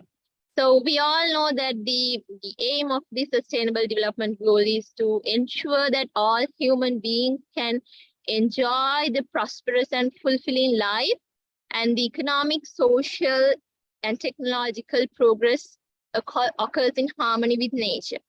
And they are the blueprint to achieve a better and more sustainable future for all. And it addresses the global challenges. We know that we have poverty, inequity, climate change, environmental degradation, and peace and justice. So likewise, these 17 Sustainable Developmental Goals, they address all these different aspects of the global challenges. So so that's why I read in a couple of places, like sustainable development goals. That's why we call them as people's goals.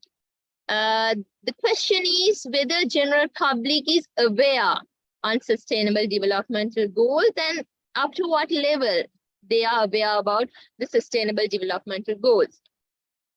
So when it comes to the Sri Lankan scenario, so Sri Lanka, the sustainable developmental goals, they are taught in the school curriculum and especially in the higher education system, in the higher education institutes. However, the knowledge on sustainable developmental goals among general public is questionable. Like many studies that I have involved in Sri Lanka related to sustainable developmental goals and sustainable development, I realized that there is a knowledge gap on sustainable development goals and there's a fallacy among general public. However, the government of Sri Lanka, they have established a separate ministry on sustainable development and appointed a parliamentary committee. And there is and establishing a cluster committees on sustainable developmental goals. So that means at the top levels, in the policy levels, they are working on sustainable developmental goals in government authorities, higher education sector. But the thing is whether these things have been gone to the grassroots level, whether the general public know about sustainability and the concept of sustainability and the sustainable developmental goals. So here, I just want to show some statistics that I gathered from these different case studies in Sri Lanka. So the first one, first study is basically about sustainable banking. The second one is sustainable apartments in the sustainability in the apartments in Sri Lanka. The third one is sustainability in organic fertilizers, and then the fourth one is sustainable agriculture in Sri Lanka. So all these 4 case studies I have been involved. And as I said, when we are doing the questionnaire survey and the discussion with the general public, the first question that we asked was the sustainability. What do you know what is sustainability and what are the sustainable developmental goals? So here you can see like 43%. So the in blue, it represents that they don't know. It's no. They don't know what is sustainability or what so the highest percentage, so it's 57%, 90%, 83%, and 68%. They don't have a clear idea about what is sustainable developmental goals, and they don't have a clear idea about what is sustainability. So there's very little when compared to general public. There are sometimes when it comes to the sustainable apartments, it's like 99.8, like around 10% they have said that they know what is sustainability. So that means there is a problem when we are giving the message of sustainability and sustainable developmental goals to the general public.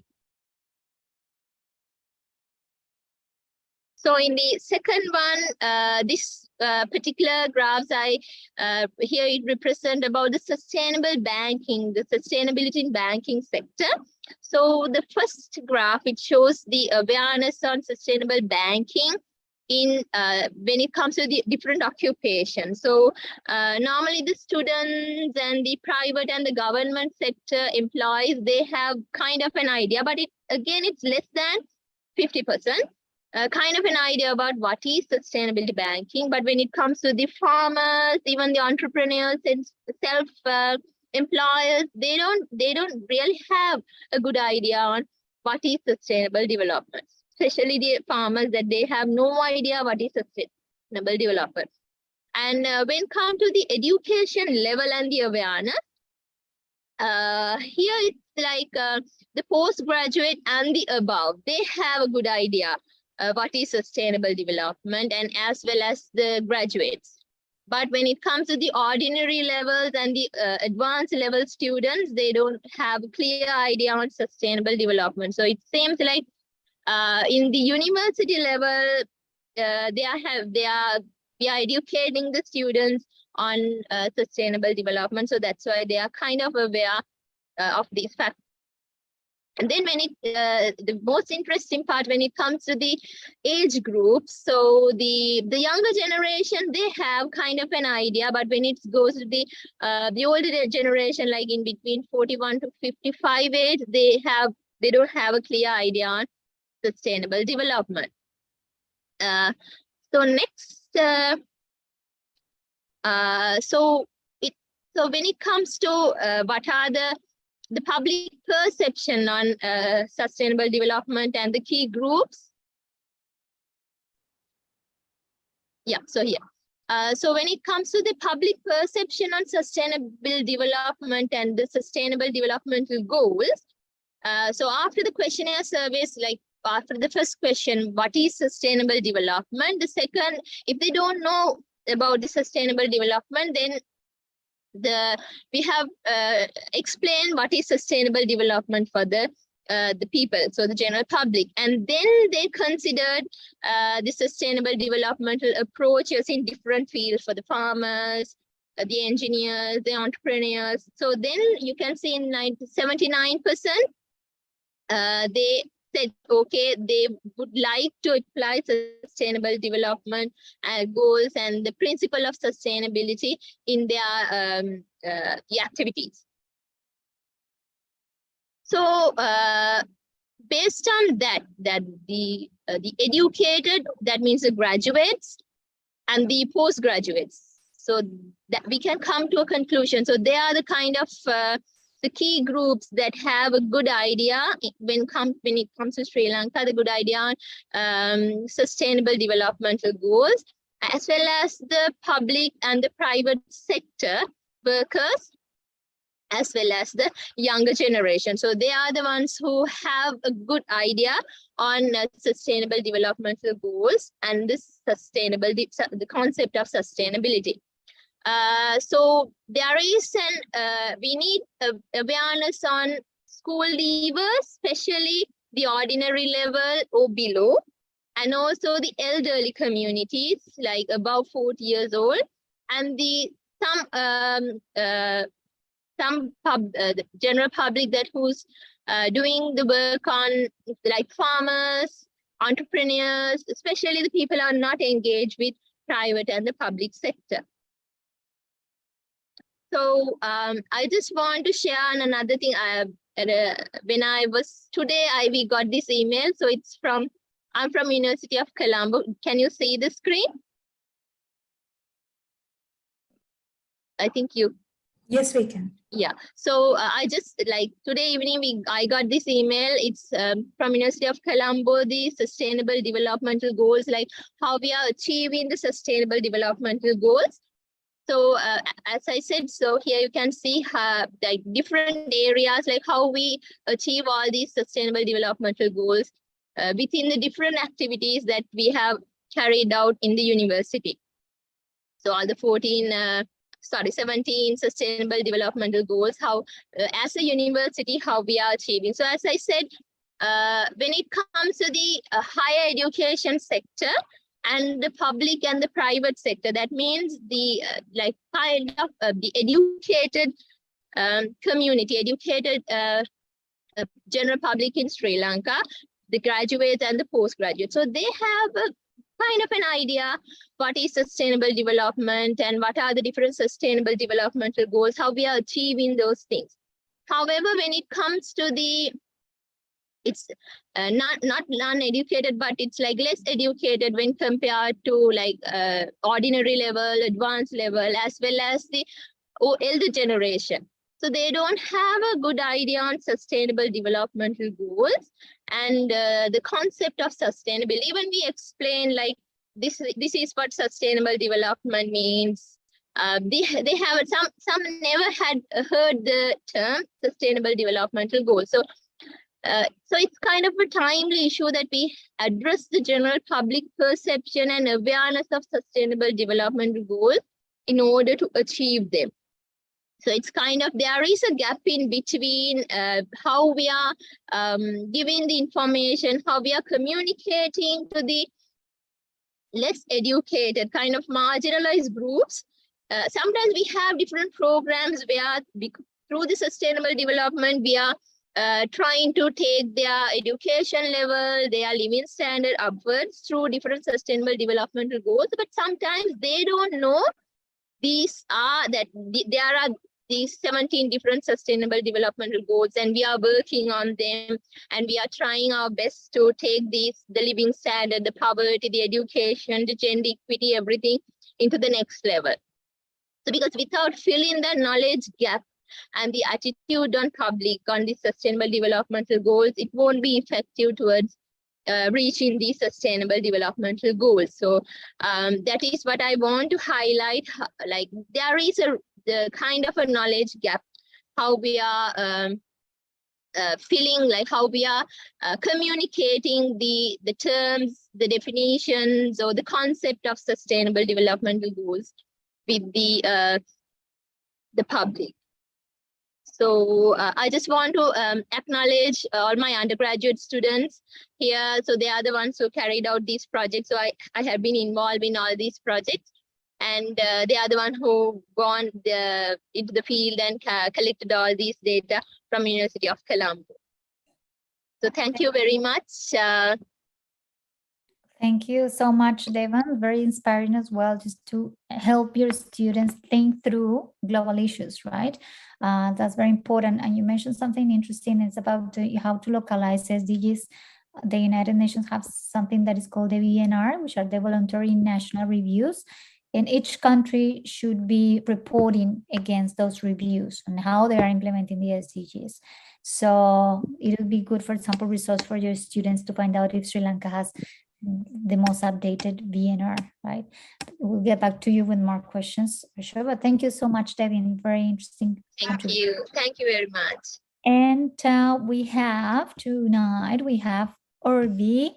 Orbi, thank you so much. Orbidina Tanekar, thank you so much for being tonight with us, and congratulations on being awarded the Exceptional Woman in Sustainability 2022. Orbi, she's a PhD candidate at the Institute of Health Transformation at Deakin University in Australia, focusing on improving sustainability in healthcare services. Orbi is passionate about influencing health on a larger perspective through research on planetary health, food systems, and healthcare sustainability, contributing towards a healthier, fulfilling, and sustainable future generation. Thank you so much, Orbi, for being here and for your contribution on the future of sustainability. I give you the floor. Thank you so much, Isabel. I would just like to share the screen. So just bear with me for 1 minute. Just want to make sure that are you able to see the presentation? Yes, yeah. Yes, okay. Yeah. So just give me 1 minute for starting. And yep, is that good? Yep, yes. Thank you so much. So yep, let's start now. So thank you so much, Dr. Isabel, for the introduction. It is about 9 o'clock in Australian Standard Eastern Time. So I would like to start with a late good evening, probably. My name is Urvi Thanekar, and I'm a first-year PhD student in the Institute of Health Transformation with the Sustainable Health Network at Deakin University, Australia. I'm based in the Hawthorn suburb of Melbourne, and I would like to begin with acknowledgement of country. I'm speaking today on the lands of the Wurundjeri people of the Kulin Nation, and I wish to acknowledge them as traditional owners. I would also like to pay my respects to the elders past and present and the Aboriginal elders of other communities who may be here today. I would also like to thank Dr. Isabel Mvihanga for extending this opportunity to speak as a panelist at the Women in Sustainability Forum. When Dr. Isabel first told me that one of the potential topics on the panel is future-focused sustainability, I couldn't help but realize how closely it relates to my experiences as a healthcare professional. I've always wondered this, and this is something that drew me to my own PhD research, is how closely healthcare can influence human lives as well as the environment. So here I am today, taking it on myself to speak on improving sustainability in healthcare and how that can be a key to a sustainable future. I would briefly like to run over the contents of my presentation. I'll start with providing an introduction and setting up of the context of the problem at hand, moving on to the evidence-based solutions and touching upon some key actions that can be taken to achieve these solutions, and then transitioning towards the roadmap to future. So beginning with the introduction, when I talk about sustainability, the very essence of its word means fulfilling the needs of the current generation without compromising the needs of the future generation. Climate change has been declared as a public health emergency in the 21st century by the World Health Organization. Hospitals, healthcare centers, and health services are responsible for protecting health, treating patients, and saving lives from the effects of climate change. However, health systems, particularly of high-income countries, are driving up carbon emissions while delivering care and procuring products and services. So here are the health systems, the protectors of health, facing a dual challenge of dealing with the impacts of climate change as well as reducing their own emissions. Diving into this in a bit more detail, I really like this infographic by the World Health Organization that aptly captures the direct and indirect impacts of climate change. The direct impacts of climate change, as we can see from the yellow box here, are the effects on health due to extreme heat events, such as heat stresses, the air quality, water quality, and so on. The indirect effects of climate change are seen on the blue in the blue box below, which show that there are different vector-borne diseases, airborne diseases, different respiratory illnesses. This box also includes the social impacts of climate change, which is large human-scale displacement to endemic areas. The United Nations Refugee Agency in 2016 reported that the climate refugees have projected to increase to about 1.2 billion by 2050. I would also like to stress upon the right-hand side of the image, where the increasing demand due to direct, indirect, and social health impacts of climate change have burdened the health infrastructure. The consequences of this pose a looming threat to human lives and a challenge to the national healthcare systems around the globe. All countries will significantly experience growing climate change impacts. However, Australia faces greater impacts of climate change than many parts of the world. Australia's climate has been warmed on average by 1.4 degrees Celsius since 1910, leading to an increased frequency of heat events and bushfires. This data was presented and verified by the Commonwealth Scientific and Industrial Organization, as well as the Intergovernmental Panel on Climate Change. Therefore, despite being a developed country, Australia is at most risk from the range of climate change. So this gets us to the question that how does healthcare contribute to climate change? Health systems contribute to climate change primarily through greenhouse gas emissions. The National Health Service in the United Kingdom categorized the healthcare emissions under the three scopes as seen in the figure. I wouldn't go into much detail in this figure, but I'll just briefly touch upon it. It shows that scope 1 emissions are the ones which are directly controlled by the healthcare facility. So this includes on-site burning of fossil fuels, the use of anesthetic gases, and the different fleet and leased vehicles. The scope 2 emissions are the ones which are indirectly generated by the healthcare facilities, such as the purchased energy, mostly in terms of electricity. And now the scope 3 emissions, now they include all the indirect emissions from the healthcare facility, which includes production, transports of goods and services, the entire supply chain, which includes business services, food and catering, waste management, water, and so on. And they account for the highest category amongst all the three scopes. So zooming out a bit and then looking at the larger picture, the figure here depicts the top 10 healthcare carbon emitters in the world. It shows that United States is the absolute highest healthcare emitter at 27%. This is closely followed by China at 17% and then the European Union. Together, the top 10 healthcare emitters constitute about 75% of the healthcare's total global emissions. And modeling estimates have shown that with minimal to no intervention, the projected emissions from healthcare could triple between now and 2050. So this gets us to the question that what has been done on a global scale that holds the countries accountable for their emissions? To answer this question, let us look at the Paris Agreement. Paris Agreement is a legally binding international treaty on climate change with a goal to limit global warming at 2 degrees and preferably to 1.5 degrees Celsius compared to pre-industrial levels. Now, the Paris Agreement was a landmark in multilateral climate change processes because for the first time, it was a binding agreement that brought all the nations into a common cause to undertake ambitious efforts to combat climate change. Another global scale action was taken by the United Nations, and that is the 17 Sustainable Development Goals. The set of 17 integrated and interrelated rules to end poverty and ensure that humanity enjoys peace and prosperity by 2030, all while tackling the impacts of climate change and working to preserve our oceans and forests. The interrelation between these two comes from the fact that implementation of the Paris Agreement is essential for achievement of the Sustainable Development Goals.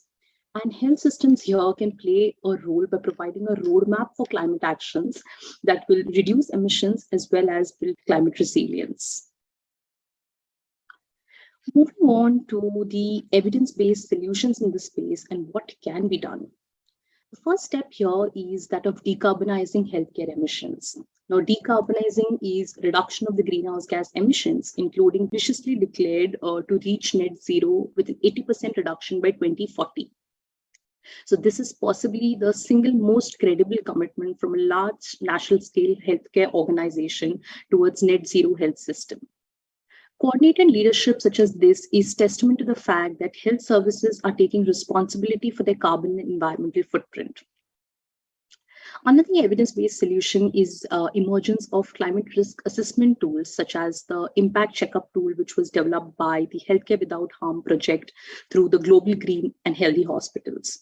So this tool estimates the greenhouse gas emissions of healthcare facilities using faculty level data from energy consumption, transport, waste management, anesthetic gases, cooling gases, inhalers, and so on. To implement the evidence-based solutions that we talked about, we require a number of high-impact cross-cutting actions across key action areas. So here are a few key actions from the Healthcare Without Harm's decarbonization roadmap. The first blue line here talks about investment in zero emissions building and 100% clean and renewable energy. So this directly targets scope 1 and 2 emission categories, and the cumulative savings by 2050 in terms of carbon dioxide equivalents are seen on the right hand side, which is about 12.7 gigaton of carbon dioxide equivalent, which is huge. Then moving on to transitioning to zero emissions in sustainable travel and transport, which also addresses scope 1 and 3. And this is then followed by incentivizing and producing low carbon pharmaceuticals, which also addresses scope 3, and the cumulative savings are seen here. Last one looks at implementing circular and healthcare and sustainable waste management strategies, which addresses manufacturing of fuels, chemicals, plastics, and sterilization of medical instruments, which is again mostly scope 3. The last action here is something that I have been involved with as well through the Sustainable Health Network at Deakin. We are focusing on identifying the gaps and developing strategies to reduce medical waste, particularly single-use PPE. My own PhD is a step in this direction as well, where I'm going to use system dynamics and economic analysis to explore the scope 3 co-benefit emissions enabled when a health service transitions to renewably generated electricity. By implementing these high-impact actions, healthcare can firmly put itself on the road to zero emissions, while providing leadership for the rest of the world to travel in the same direction. Looking at the next steps that can be, healthcare has an opportunity here to be a climate leader. By doing so, it can foster both planetary health together with better health outcomes. The first step here is amplifying the health sector voice. The health sector voice includes tens and millions of doctors, nurses, public health professionals, and other healthcare workers advocating to their professional organizations. So these health actors can act as a critical element to mobilize the healthcare to decarbonize itself and become resilient while achieving climate justice and health equity. The next step here is investing and advocating for evidence and research by implementing circular and sustainable healthcare solutions in terms of product design and infrastructure in alignment with the Sustainable Development Goals. And the last step here is implementation of high-level policy action. For example, all the governments can start by issuing a declaration that climate crisis is a health emergency and requires global action. So this can commit the health authorities to take action and prepare the health systems for the impacts of climate change, as well as address their own climate footprint. Different ministries of health can also make public commitments, which is following the best practice example by the NHS in UK, which has declared to its intent to reach net zero by 2045 and has also released an initial plan to do so. And the last one here is development of a national sustainable unit. So leading by example here is that again of National Health Service in the UK. And they established a sustainable development unit, and it was used to measure healthcare decarbonization as well as set ambitious roadmaps for future. So under the sustainable development unit, the NHS was successful in reducing 11% emissions between 2007 and 2015, despite an 18% increase in inpatient admissions over the same period. So this has saved the National Health Service about £90 million per annum, which is massive. This in itself is a testament to the effectiveness of these high-level policy recommendations. I would like to lastly conclude by saying that transformational change often doesn't occur in a linear manner. Rather, it happens rapidly with little warning. We are living under this looming shadow in a form of an accelerating climate emergency, which in itself is the biggest public health opportunity of the 21st century. It is a race against time and a race against ourselves. We must urgently take unprecedented action along with research for healthy people on a healthy planet. Thus, health sector must help lead the way, and this is what I believe the key to future-focused sustainability. This marks the end to my presentation, and I would like to acknowledge the contributions of my PhD supervisor, Dr. Rebecca Patrick, for helping me with the content and the concept. And the contact details my contact details are at the bottom of the slide. Please feel free to get in touch with me. I'm always keen to discuss the new advancements, research, as well as my own PhD journey within sustainability and planetary health. The references for my presentation are as follows. Thank you so much. Thank you so much, Orbi. This is a very interesting topic. I mean, not many, researchers are thinking through the lens of, sustainability, the healthcare lens of sustainability. And actually, there are many connections.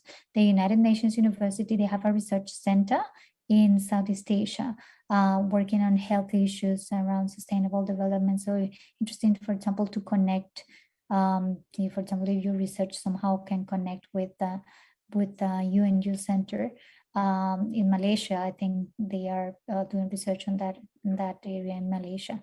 So very interesting presentation. I'm pretty sure that we'll get back to you with more exciting questions. And all the best in your PhD, Yarni. You are very brave to be doing PhD. So congratulations on that. Okay, so we have an announcement again. We are finally going into the breakout rooms because we have sorted all our technical issues. So you will be split into two again. I'll continue leading the panel on future sustainability and education for sustainable development, and Vihanga will be leading the panel on gender and climate change. So please just follow Vihanga's instructions for all those who will be in the panel, and likewise for those who will be with me. The technical team will split the rooms as from now. We'll get back to the plenary for final Q&A and final remarks. So I'll see you in a little bit. Thank you.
Isabel for the introduction. Okay, let me share my screen. Please.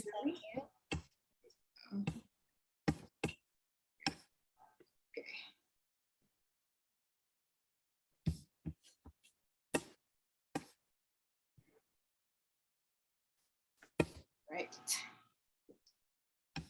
Okay. All right.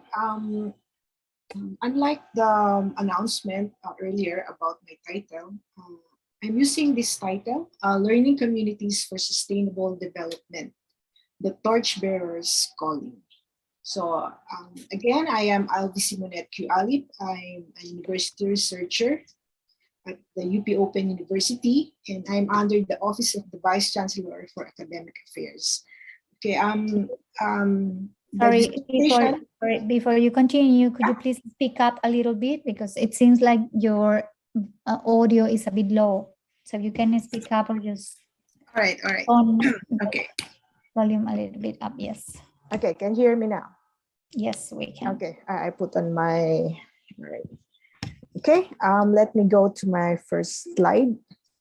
So this will be the content of my short talk, Planet's Reality, where do we stand SDGs, their way forward, what gives us the power, and down to the further considerations. So for the first, as you can see there, it says there that our planet is in a bad shape. The global trends highlighted the unsustainable use of natural resources around the world. So that is, as our population increases, the human population, agricultural production intensifies, and farming from prime lands to marginal lands expands as well. And alongside those processes comes unsustainable practices that leads to environmental damages like soil erosion and water scarcity. This in turn causes armed conflicts, food and health-related problems that subsequently lead to partial or total loss of the peak of social, cultural, economic, and political complexity. So where do we stand on the SDGs? So we have been talking about the sustainable goals. There are 17 of them. So in a paper that George Harkos and Eleni Gikampura had, that was dated 2021, they said based on UN estimations, an evaluation is instructed of each SDG's progress, and those areas where attention is needed are identified. So their assessment revealed that SDG 8, the decent work and economic growth, SDG 9, industry, innovation, infrastructure, and SDG 12 or the responsible consumption and production are close to being achieved. However, acceleration is needed in order to achieve targets and goals regarding SDG 4 or quality education, SDG 11, cities and community sustainability, and SDG 13, particularly climate change. So here you can see, based on that, we can say that our world is out of track in terms of achieving the SDG goals, which is being targeted on the 2030 yet. So is there a way forward? So during the Global Climate and SDG Synergy Conference held in Tokyo last July, they had this way forward summary about the conferences. And they said that climate change and SDGs should be based on synergistic actions. So same as with other SDGs, each SDGs can be synergized with other SDGs as well. Then they said global information on climate action and SDGs should be made available. And of course, knowledge sharing should be tailored to community needs. So there must be a local approach how to address SDGs. And then there should be an enhanced integrated planning of all the SDGs. And they should provide also for youth engagements. So during that conference, there were several youths who presented their views about SDGs and what are the things that they have been doing to contribute to SDGs. And also institutions like the IPCC or the Intergovernmental Panel on Climate Change and CBD or the Convention on Biological Diversity, institutions like this must be leveraged and mainstream. So the question again is, what gives us the power to continue on with these SDGs? So Ms. Shen Xiaomeng, the Vice Rector of United Nations University and also the Director of the UN Institute for Environmental and Human Security, she said, despite what is happening with the slow or not very achievable SDGs, all the 17 SDGs aren't really that achievable. The progress are slow for some, but still, she said that hope gives us the power to imagine the utopian future.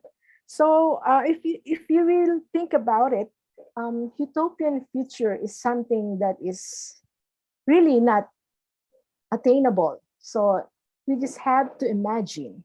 So, but then the most important thing about this is there is hope. So Ms. Xiaomeng was able to share also a poem that was written by Emily Dickinson. So allow me to share or quote that poem which she shared. So this is Hope by Emily Dickinson.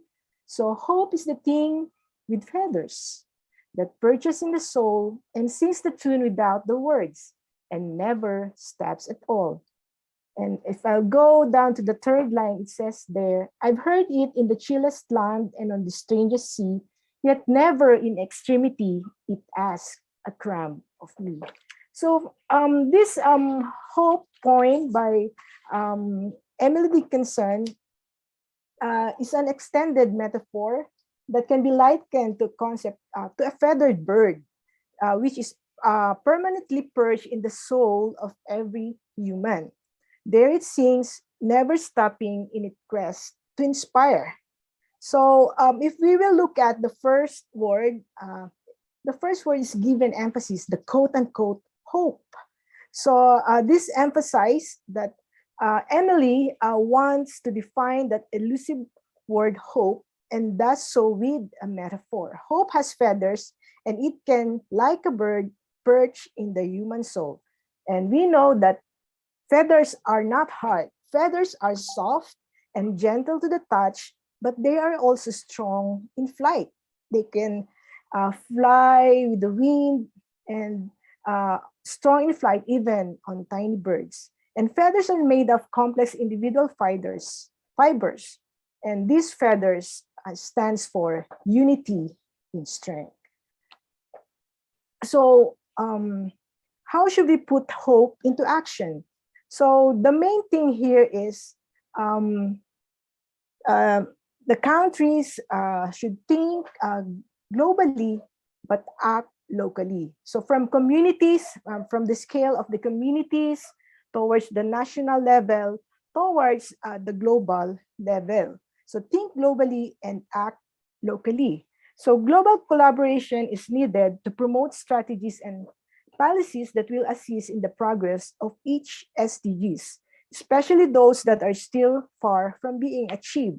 The SDG 4, SDG 11, and SDG 13.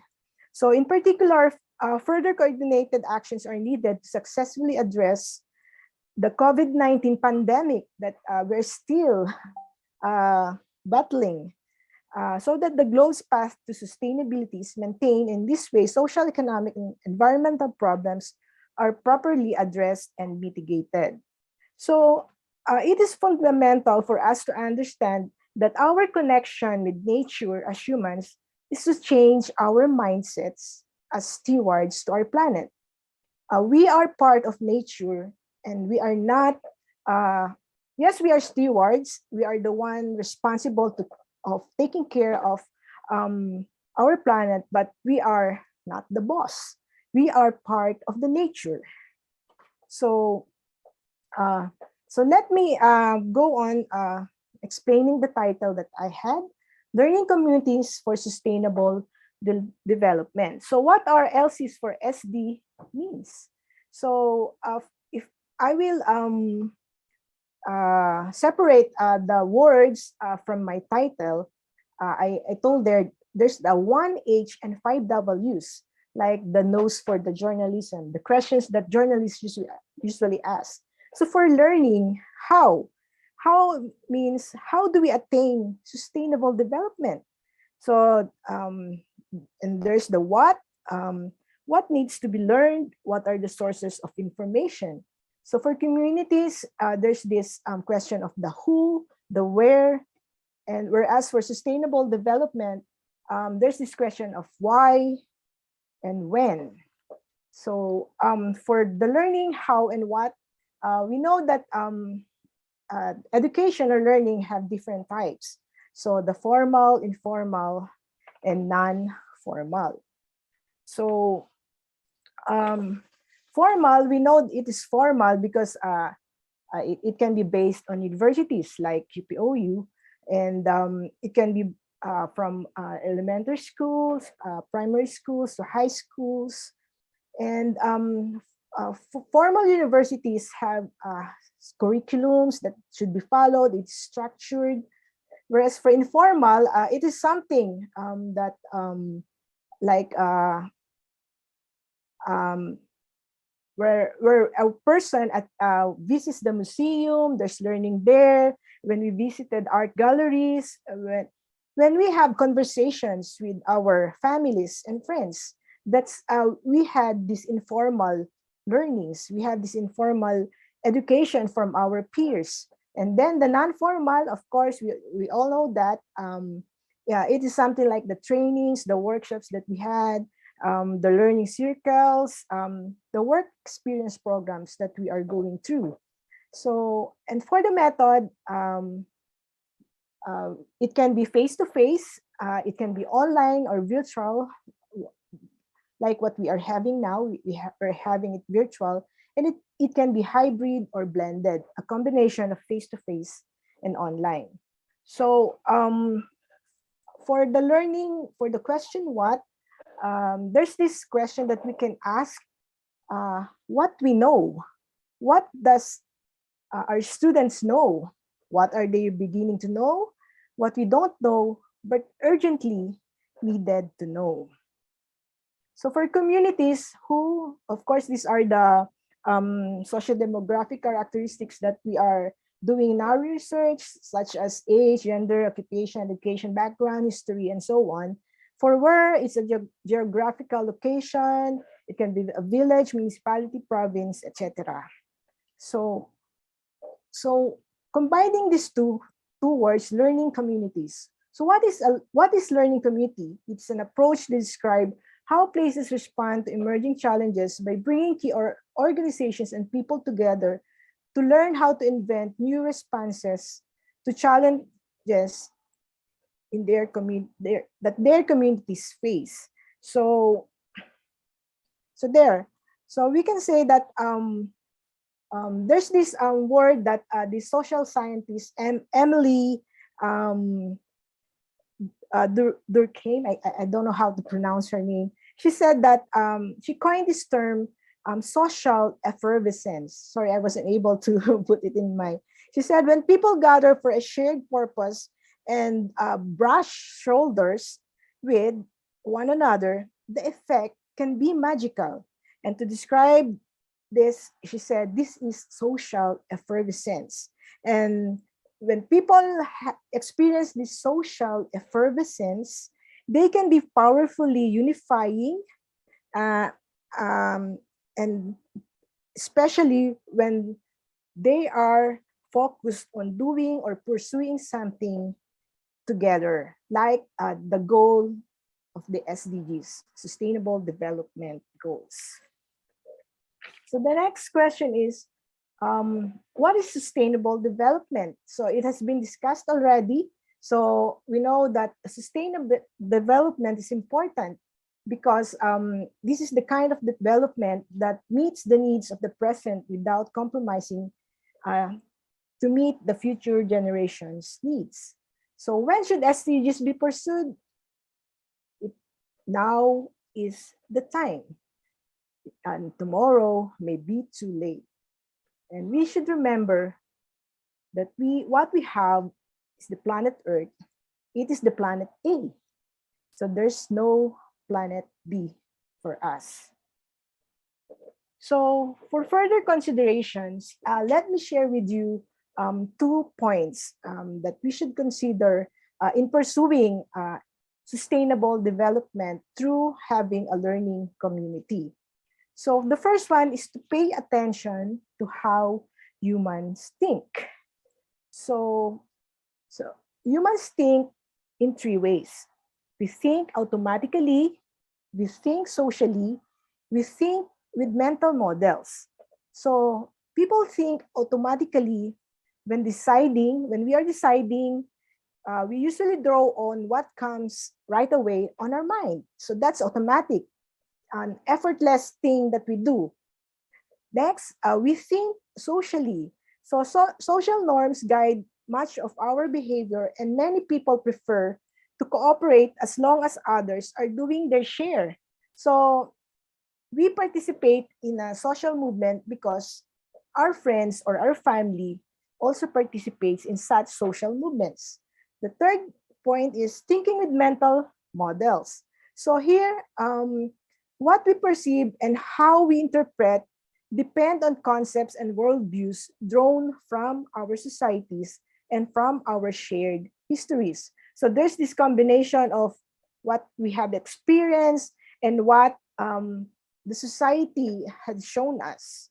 So this is how we think, and that's from the World Development Report, Mind, Society, and Behavior. So the next one is strategic communications is central to the success of all our work. That is according to the UN Secretary General, Antonio Guterres. So communication is not a side issue or an afterthought. Communication is something that we intentionally do in order to receive information or impart an information. Communication is not just designed to inform, but to engage audiences in support to the vital missions of the United Nations. So for example, the key obstacle to action on climate change is the fact that human beings focus intensely on the present and discount concerns perceived to be in the far-off future. People tend to think of what is now than looking at the next generations, and such as climate change risk. But research indicates that the extent to which people undertake future-oriented actions depends not only on cognitive processes, but also on emotional ones. So furthermore, risk is not something strongly influenced by experiences, emotions, imagery, and values across activities, but rather it is contextual. So we people process risk as a feeling rather than as a probability. So when we feel that it will affect us or our families or the people that we love, we have this second thought, oh, I might be contributing to the climate change with all my travels around the world. But because perception of risk and support for policy are strongly influenced by experience, emotions, imagery, and values, climate messaging might be more effective if every once in a while we touch on people's emotions. So therefore, we need good communicators to convey the message of SDGs in order to pull people to be aware and to take action. And we call these good communicators as torch bearers. So I don't know how much time I had, but Allow me to end with this poem again. So the Torchbearer's Calling. This is from the book Illuminate by Duarte and Sanchez. So here it goes. The future is a formless void, a blank space waiting to be filled. And then a torchbearer envisions a new possibility. So that must be an SDG. That vision is your dream, your calling, and it burns like a fire in your belly. It is your passion. But you can't create the future alone. You need travelers to come along. We need supporters to support us with our vision. We need people to walk or work alongside us in order to pursue our goal for SDGs. Yes, the path through the unknown is dark and unclear. You have to illuminate the path for travelers. Torchbearers communicate in a way that conquers fear and inspires hope. Yes, going back to Emily Dickinson's hope that inspires. And lastly, some say being a torchbearer is a burden. Some say it's a blessing. Either way, those who light the path are the ones who change the world. So the question is, won't you be a torchbearer and inspire hope for a better world? So we need to ask ourselves, what is it that we are seeing around the world, around us, around our neighborhood? And why should we care? And then? What action can we take? Even we're just alone, we can do something to change the world. So thank you. Thank you so much, Halvi. Very inspiring presentation. Again, connecting with the SDGs and the SDG framework that Devan and George talk about. I mean, good to have that in mind and action in all our endeavors towards that direction. Thank you so much. I think we'll go back to you with more questions. Very inspiring, as always, Albi. And last but not least, we have Archil Niña Faller Capistrano. Archil, yeah, are you there? I just want to make sure. Yes, you are. Okay. So we have with us Archil Nina. Well, congratulations on being awarded Exceptional Women Sustainability 2022. And we have, he's an assistant professor of political science at the University of the Philippines, Cebu, coordinator of the Office of Anti-Sexual Harassment, a member of the Research Ethics Committee. She's the incumbent president of the Philippines International Studies Organization, a pioneering professional organization dedicated to promoting interdisciplinary scholarship of the international from the Global South perspective. Also member of the Philippine Bar, she leads the Board of Trustees of the Children's Legal Bureau, a long-standing pro-women and children non-governmental organization. And we will be presenting on women, girls, and liquid modern consumerism, reflections at the nexus between gender, justice, and sustainability. Thank you so much, Churchill, for being with us. Welcome to the session. Thank you very much. I would like to know if it is all right to have my recording projected instead. Yeah, that's okay. I think we have that in the, the backup. We can ask the IT team to project it. Gender equality is more than a goal in itself. It is a precondition for meeting the challenge of reducing poverty, promoting sustainable development, and building good governance. The words of former UN Secretary General Kofi Annan. Greetings from Cebu City, Philippines. I am Arch Capistrano from the University of the Philippines, Cebu, here to present my paper entitled Powerlessness of Women and Girls in Liquid Modern Consumerism, Reflections at the Nexus Between Gender Justice and Sustainability. Let me begin by juxtaposing these development imperatives. Walter Stowe's Stages of Economic Growth in 1959 and the Brundtland Report in 1987. Unfortunately, the almost 3-decade difference has channeled the ascent to modernization and modernity to this linear unidirectional model of development. The core principle of intergenerational equity in sustainable development would only come in 28 long years later as a serious alternative. Still, Javier Caletrio pointed out how the Brundtland Report's good and ill repute underscored the disharmony between free market economics and the alarming conditions of the biosphere. Thus emerged transition studies, which rearticulates the sustainability imperative as a discourse of transition towards sustainability. In juxtaposing transition studies and gender studies, Annika Krosensell noted how the two are interested in powerful regimes and regime change, only that transition studies focuses on socio-technical regimes such as in transport and energy systems. It is displeased with old technologies, investments, and related institutions that limit improvements and how actors behind such a regime control the agenda. Thus, transition studies confronts resistance to change, which is why its defining aim is to disrupt through innovation. In comparison, gender studies focuses on the gender regime and primarily challenges inequality-induced discrimination, which is why the main struggle is to achieve gender equality. In dissecting the meaning of sustainability, Christian Becker argued that what defines the modern concept of sustainability are these three aspects: that there has to be this aspiration for something to continue, that this something aspired for is positive, and it highlights humankind's threefold relationship with others, future generations, and nature. However, transition studies tends to overlook the power differentials in relationships among actors, as it views the powerfulness of dominant actors as a given.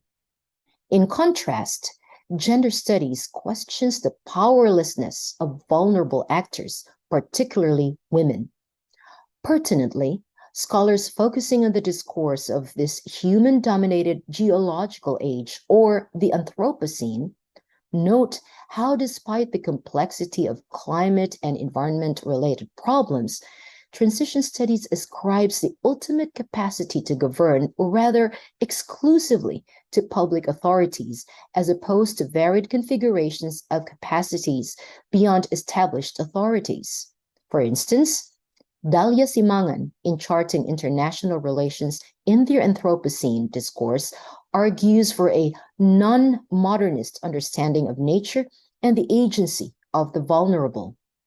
This resonates with Amy Allen's feminist perspectives of power, by which she distinguishes the concept between the more pervasive understanding of power over, or the domination or subjection by one or over another, and power to, or power as empowerment. The former necessarily accepts asymmetric power relations as commonsensical, while the latter challenges such disequilibrium towards power parity. Ending the condition of inequality as produced and reproduced in the family, the community, the market, and the state is at the heart of gender justice, as recognized in the Millennium Development Goals, particularly in this 2010 publication, and currently enshrined as Goal 5 of the Sustainable Development Goals. Anka Gaius further explicates gender justice as the core feminist principle that nobody should be disadvantaged because of their sex.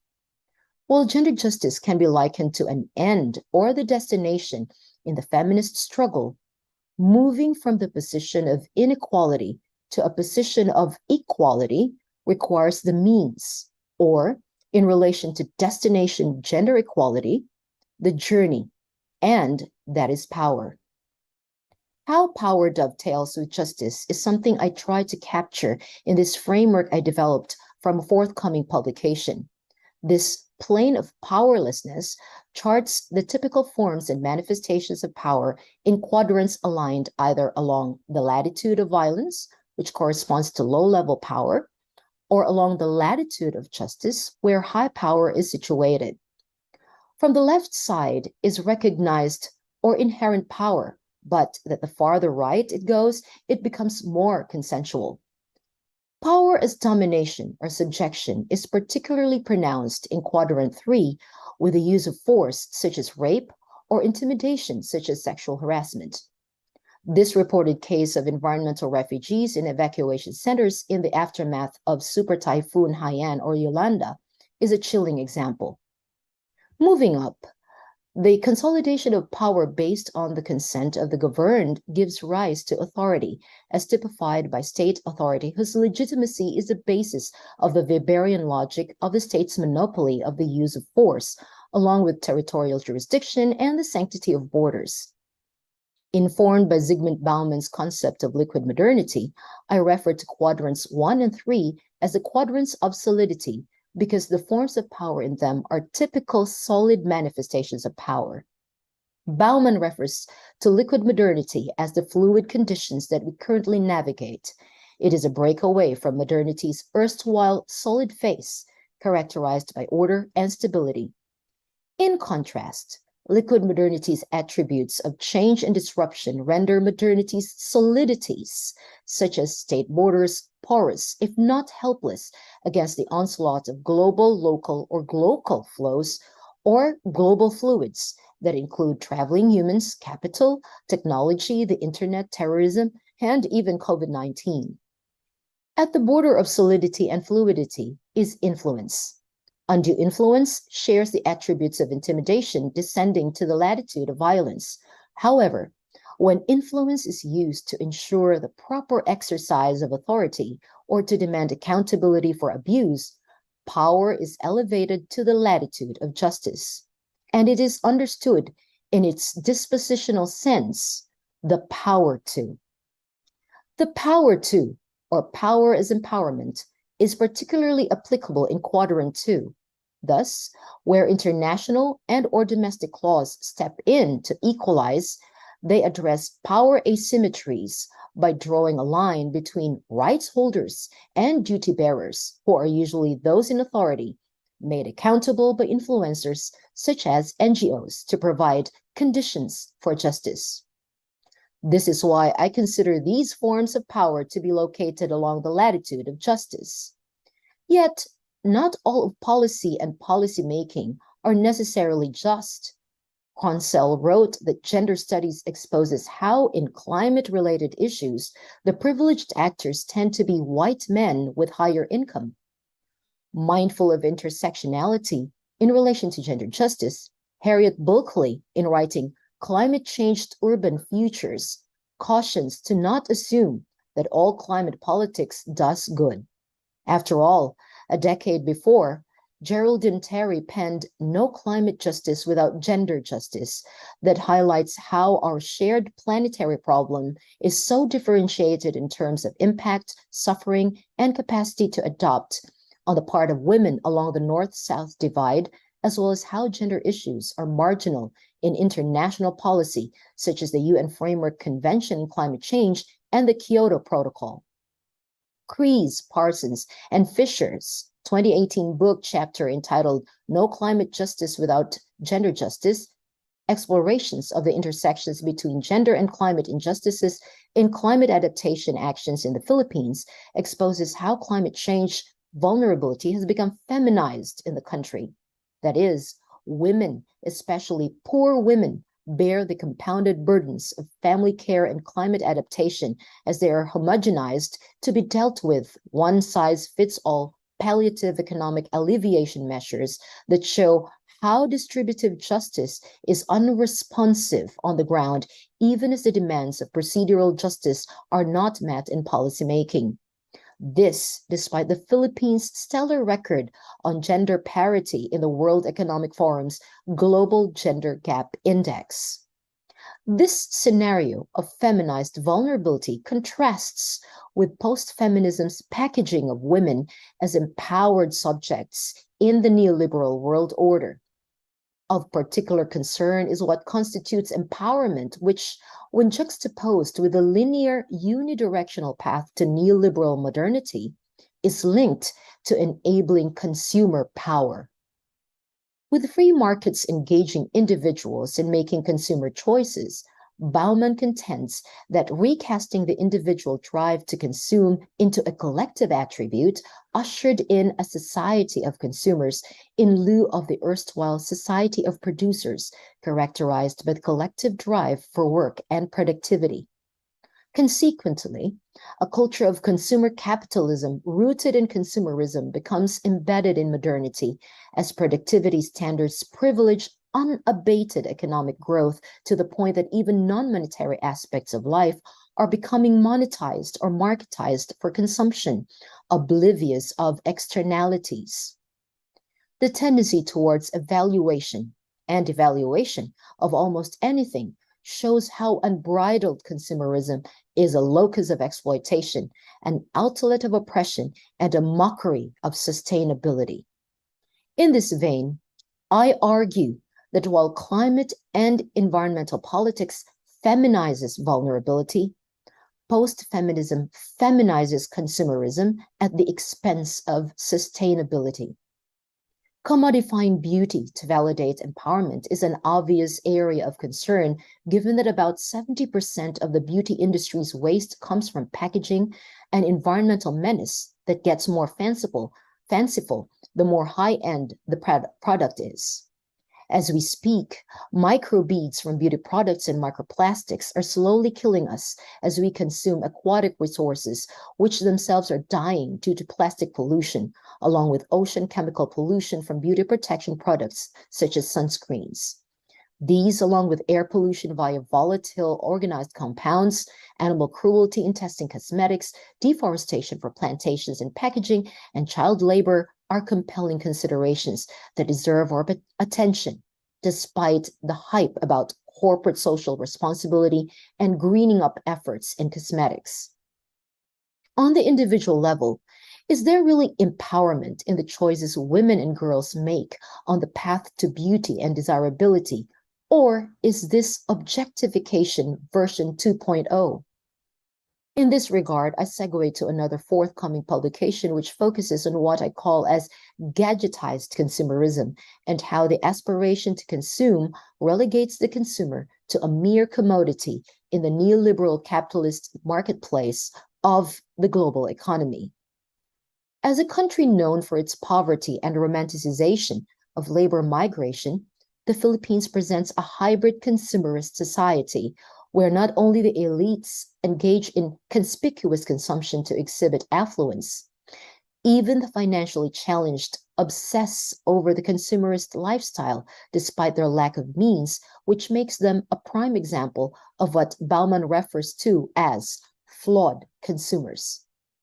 Flawed consumers vulnerable to commodification, most of them women and girls. Consider how Digital 2022 reports that the Philippines is among the global top-notchers in internet and social media use, despite poor internet speeds. The country even ranks 7th at the Internet Poverty Index. And much of this digital engagement is linked to online sexual abuse and exploitation of women and children. In 2017, UNICEF identified the Philippines as a top global source of child pornography and a hub for the live stream sexual abuse trade, with 8 out of 10 Filipino children at risk. Worse, reported cases have tripled during the pandemic-induced lockdowns. The country even outpaces the global increase in volume of online cyber pornography trafficking and online sexual abuse and exploitation of children. With modernity assuming the likeness of a big marketplace, participation in the marketplace entails the voluntariness to package the self as a demand-worthy product. In this process of individuals reconfiguring themselves to capture market attention, they become the commodity fashioned to command some degree of compensation. The way social media posts and interactions kindle self-validation, body positivity, or generate income, whether for sexualized display or not. This may appear to have some semblance of economic empowerment, but this perversion of exchange value in the digital realm highlights how people readily exhibit their supposed private musings, acts, and pieces of themselves in social media for ready access and consumption by others, including strangers. Attention to the market itself, especially online, becomes compensatory, monetized. Worse, despite the oppressiveness of commodification and the debasement of personhood, there appears to be no overt coercion, but instead resigned consent by the flawed consumers.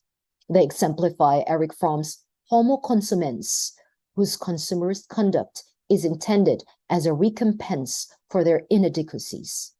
Such a tragic twist to the supposed empowerment ideal, but actually negates both gender justice and sustainability. Time to raise our voices, like this brave girl. Thank you. Well, thank you so much, Archie. I think this is a very insightful presentation, and the fact that you are, your presentation is grounded on your research. There are a few papers coming up on interesting topics.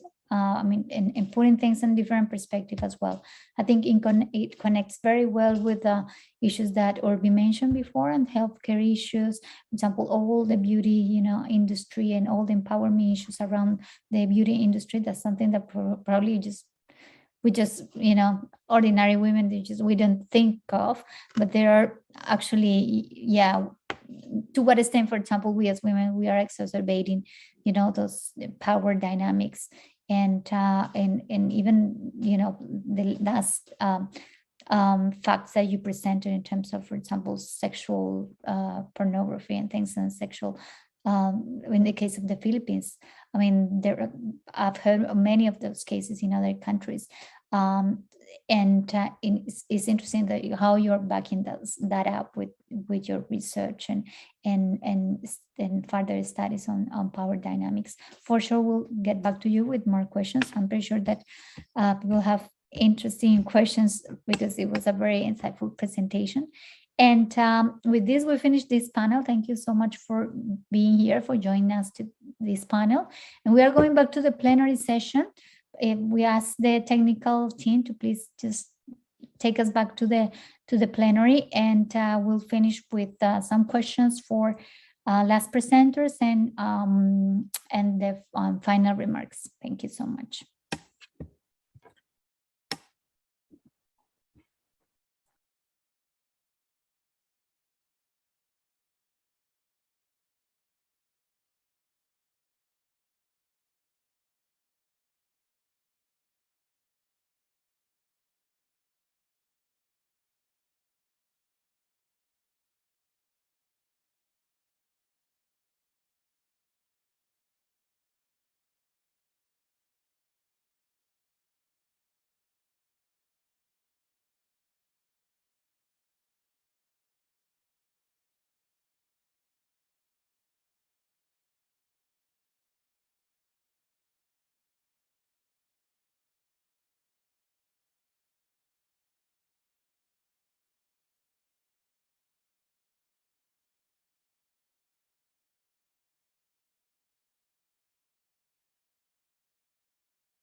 The time, we are a bit over the time, so we'll have time for only a few questions. But in the meantime, if you have any questions, please type it in the chat box. We'll get back to you, and we'll end up with final remarks in in a few seconds. So actually, I would like to ask Orbi more about the health system and healthcare issues around health and sustainability. But the pandemic that we went through, I mean, nobody was prepared for that, right? Nobody. I mean, and we are going to be in history, right? Because it's going to be, this happens in years, right? So with the pandemic, we realized that actually health systems were not as responsive as we thought that they were going to be. Have you touched that issue much on your research? I mean, and what are the linkages, for example, on issues around sustainable development, the fact that, because it just touched pretty much all, areas of sustainability, economic, social, even environmental as well. So have you touched much on that issue in your research, Urbi? So actually, about the pandemic, I have not directly touched in my own PhD research, but I've been involved with research regarding the pandemic and how it has affected healthcare within my other research work. All the presenters who joined with us here today to present their amazing abstracts and their research on sustainable development goals, and all of them were really inspiring. And now we will be moving into the plenary session for the Q&A. And thanks again, and congratulations to all of you for being awarded as the Exceptional Woman in Sustainability Award. Dr. Saudamini, Professor Deepthi Wickramasinghe, Ms. Dilisha Gunawardana, and Dr. Thelma Paris, congratulations again. And thank you for your amazing presentations. And for all the viewers and joining with us today, thank you very much. And now we will be moving into the plenary session for the Q&A. Thank you.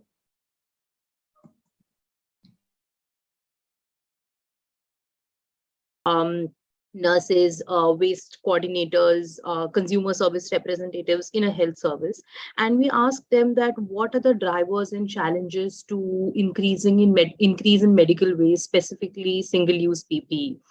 And when we conducted 2 sessions of this, and when we asked them, to my surprise as well, there were various other factors other than the pandemic as well. And they said that the pandemic has influenced the way they deliver care. For example, usually they never used PPE for flu cases, but now because there is COVID as well, it has not completely gone. There's something called as SCOVID, or suspected cases of COVID, because of which they have to use PPE. So there are these interlinks and interconnections along with the pandemic, which has affected the way the care has been delivered. And that is one of the main reasons why there is increase in medical waste, which is hampering environmental sustainability and increasing emissions from healthcare, because there's more waste, there are more emissions to deal with that waste, and it has ultimately an impact on the environment.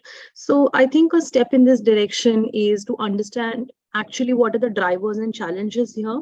That is pandemic the challenge here, but are issues related to the pandemic a challenge here? And to take this one step ahead, we are also looking at the Institute of Frontier Materials in the Deakin University. They're looking at alternative materials which can be used instead of single-use PPE and the plastics to deal with the effects of the pandemic. So using a material science approach along with qualitative methodologies to begin with, I think is a way of going forward in this. I hope that answers your question. Yeah, actually, well, it changes, pretty much all practices. It has implications on, as I said, on all settings. And linking a little bit, your work on healthcare and linking what Archie just mentioned about the health issues and the beauty industry and cosmetic industry. That's very interesting statement, I never thought about the empowerment issues behind that, the beauty and the cosmetic industry. Now, every day in the morning when I'm going to put my makeup, I'm just going to think about empowerment issues and how empowered I'm going to feel, or how I'm not going to feel, right, using makeup. So, I mean, for the two of you, I mean, how we as women, I mean, Archie presentation, for example, how we can, there are two discourses, right, Archie? I mean, there is like this radical feminist, like we should, like some radical feminists, they say, well, just use makeup or like things like very, very radical, right? But there is another discourse like is a bit different. I mean, for me, for example, a woman is not defined by, if she uses makeup or not. I mean, it's how much, she's just her inner, he shows her inner value through different things, right? Through career, through thrives in other settings, right? So, but how, for example, would you that empowerment issue, how you can for ordinary women? I mean, how, for example, if we want to exercise our power in a different way, how we can exercise that power. For example, me, in my case, I put makeup on, right? So I'm very conscious of that, but also I excel in other areas as well, right? So like in my career and things like that. So there is not, I don't think there is a dichotomy or disparity between both things. I mean, I think it's possible to have that balance, yeah?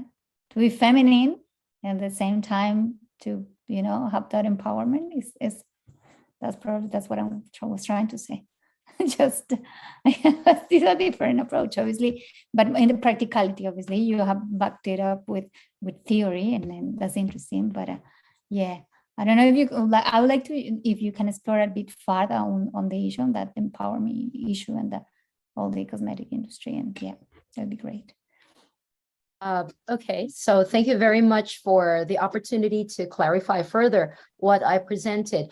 Actually, one of the core points that I wanted to present is how the power to consume has to be unpacked, because that's what exactly that we seem to be encouraged to do in this day and age. After the society of producers and the drive towards productivity of GNPs, we are now driving towards mass consumption. And then later on, of course, you talk about consumerism being a lifestyle.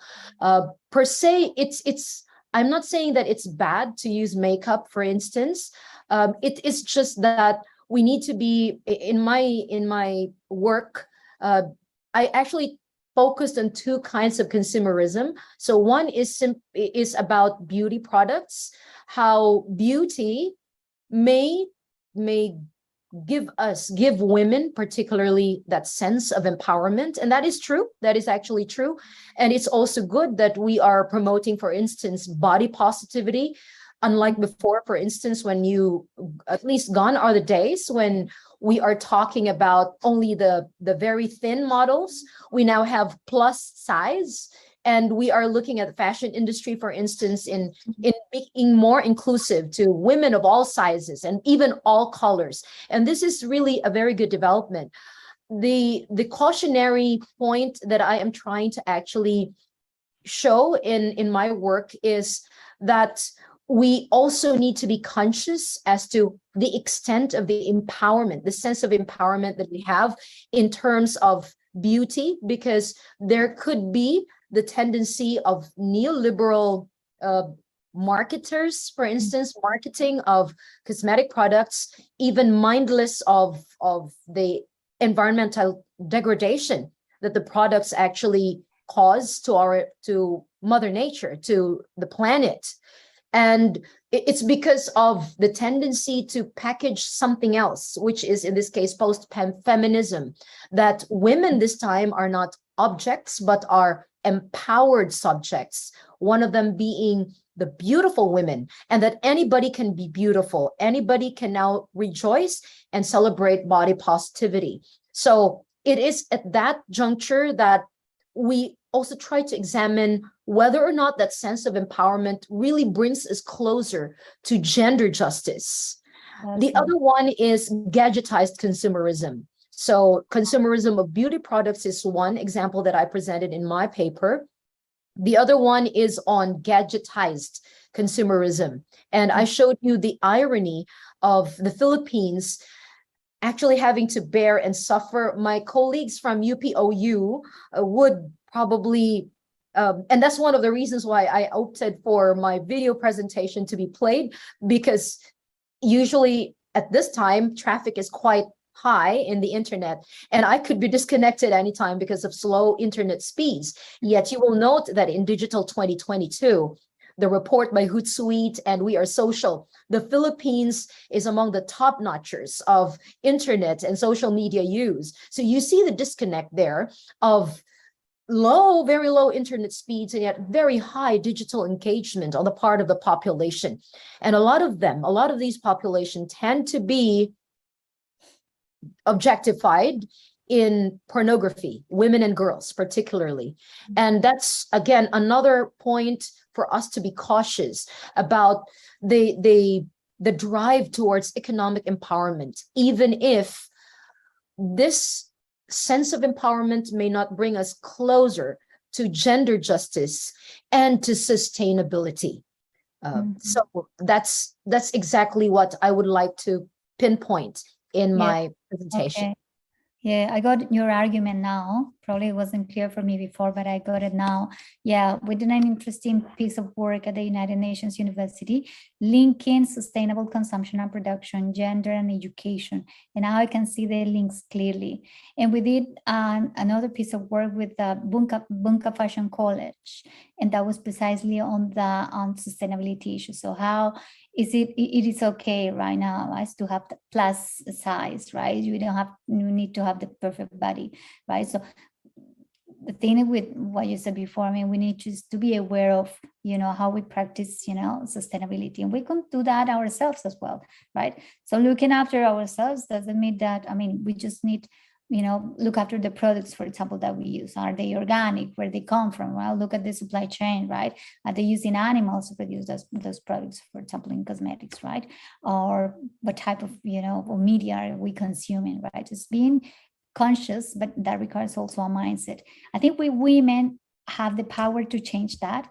I've seen with this, there is, we feel it, and I've read through that in theory. There's Otto Sharma, he's an academic at MIT, and he said, well, there is a new governance, global governance emerging. And in this new era, we are changing values, and those values are more feminine, are more about looking after the environment, looking after communities. So that's what we're looking at. Actually, that's what we're trying, the message that we are trying to communicate in the forum. Thank you so much. Very interesting, Archie. I'll keep in touch with you. I'll share with you all the research that we did at UNU in that regard. Thank you. I'm not sure, Bihanga, we have any questions for our panelists on the climate change group? Hello, but actually we didn't have any questions, but I think Dr. Soudamini was presenting some good ideas about how can we change, how can we get adapted to sustainability at our household level. So I would like to invite if Dr. Soudamini can explain it a bit, that going beyond the presentation, like what more examples we can take from India and any other country you have seen. Yes, I'm just talking from the Indian perspective. We have a healthy practices, as I mentioned in my presentation, from age-old times. If we can get those ideas into regular practices through government initiations, from the grassroots level, we can adopt from the interior places to, instead of discussing something at the industry at the board level, discussing something at the carbon emission at the industry level to protect the climate and all other things. Why don't we start from the other end also, where we can catch hold of each and every household, every woman at every house, to create awareness of what kind of a recycling practices they can do it at their level. If such awareness is created, definitely it will give a leap change in the future sustainability, because a woman can take care of everything at home, though financially, economically, or health perspective, whatever you take, without having any knowledge prior. only by experience. She can take care of a kid, she can take care of an age-old person, she can take care of the financial or economic background of a house. In the similar perspective, given a chance in a larger perspective, if a small step can be taken at a household level, that in what way every woman can take recycling practices at home, I think we can see a greater change in a future.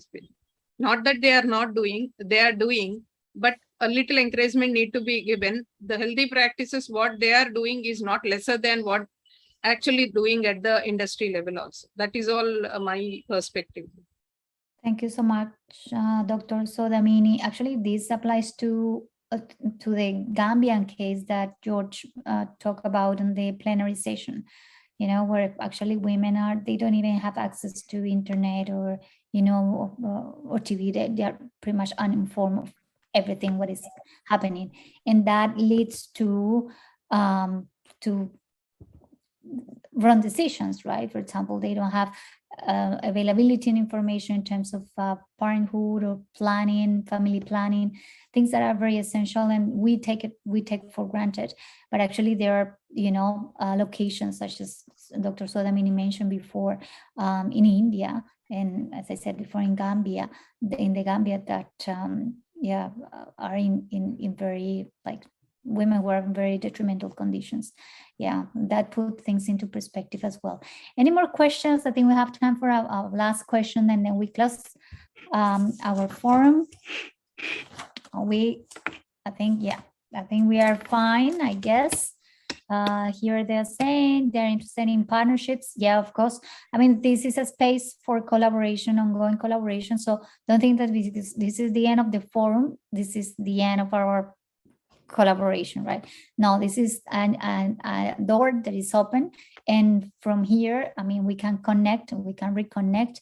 If you would like to connect with other participants, we're happy to facilitate connections and contacts, so to build and establish partnerships and collaborations. So feel free to reach out. You can always, you know, also reach out to OPO's staff. Welcome those who are interested, for example, in the PhD in sustainability, or reach out to us as well, to myself. I'm very approachable and very flexible. Last question, I think this is the last question that we'll take, is with the challenges faced by women in agriculture and the household duties, as of them, how can we encourage women to shift to sustainable and modern practices in agriculture? I think this is a question too, probably to Dr. Sodamini. If you can expand on that a little bit, or yeah, and maybe Dr. Thelma Parry. Dr. Thelma, yeah, sorry. Yes. Yep, Dr. Thelma, if you can expand a little bit more on that. Very interesting question, Dr. Thelma. Yeah. Yeah. Well, this I don't know why my face is not clear, but anyway. Yeah, women in agriculture face a lot of problems because with the transformation of agriculture, as you know, the modernization, the use of machinery, actually, labor-saving technologies are displacing women from their major source of income, because the poor women work as unpaid labor in their farms and also as hard laborers in other farms. Now, this is happening in India, in the Philippines, and many other countries. Now, how do we ensure that they are not displaced, or they are not negatively affected by this modernization? Because there is this call for technologies, improvement in crop resource management, so forth and so forth. But then the women are not really involved in these discussions, particularly in training activities and so forth. And that is why, as much as possible, we would like the women to be involved, not to increase their labor participation in many of these field activities, but to empower them with knowledge, with technical knowledge, so that they can make informed decisions. Because in the Philippines and in Southeast Asia, women are the repositories of indigenous knowledge, and also they maintain the budget of the family. So they control the budget. So if there are, so when in a resource poor families, the women have to make decisions. To whom should I allocate the meager income that I have? Should I keep the money for the education of my children, or should I keep the money to buy more fertilizer, or to pay more hard labor, or to pay for a mechanical harvester, thresher, and so forth? So that is why we want to include women in all these discussions, and to involve women in technologies which require the use of low inputs, and to be able to increase their capacity to be better managers. By being better managers, that means they know they can make decisions in when to grow, to plant, when to harvest, and so forth. So there are many sustainable and modern practices in agriculture wherein the women are excluded. They are not part of the conversations or in the planning. And so we need to be there. They need to be there. And we do, if it is necessary, we have to impose a quota. So in the participatory varietal selection that we did, I imposed a 30%, and that is still a low proportion, but ideally it should be 50%.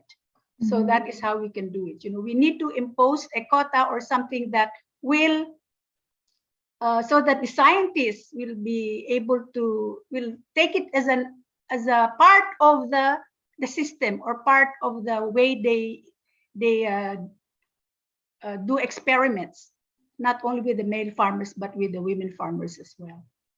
It'll be interesting, for example, if that goes through to the government, to the local level, as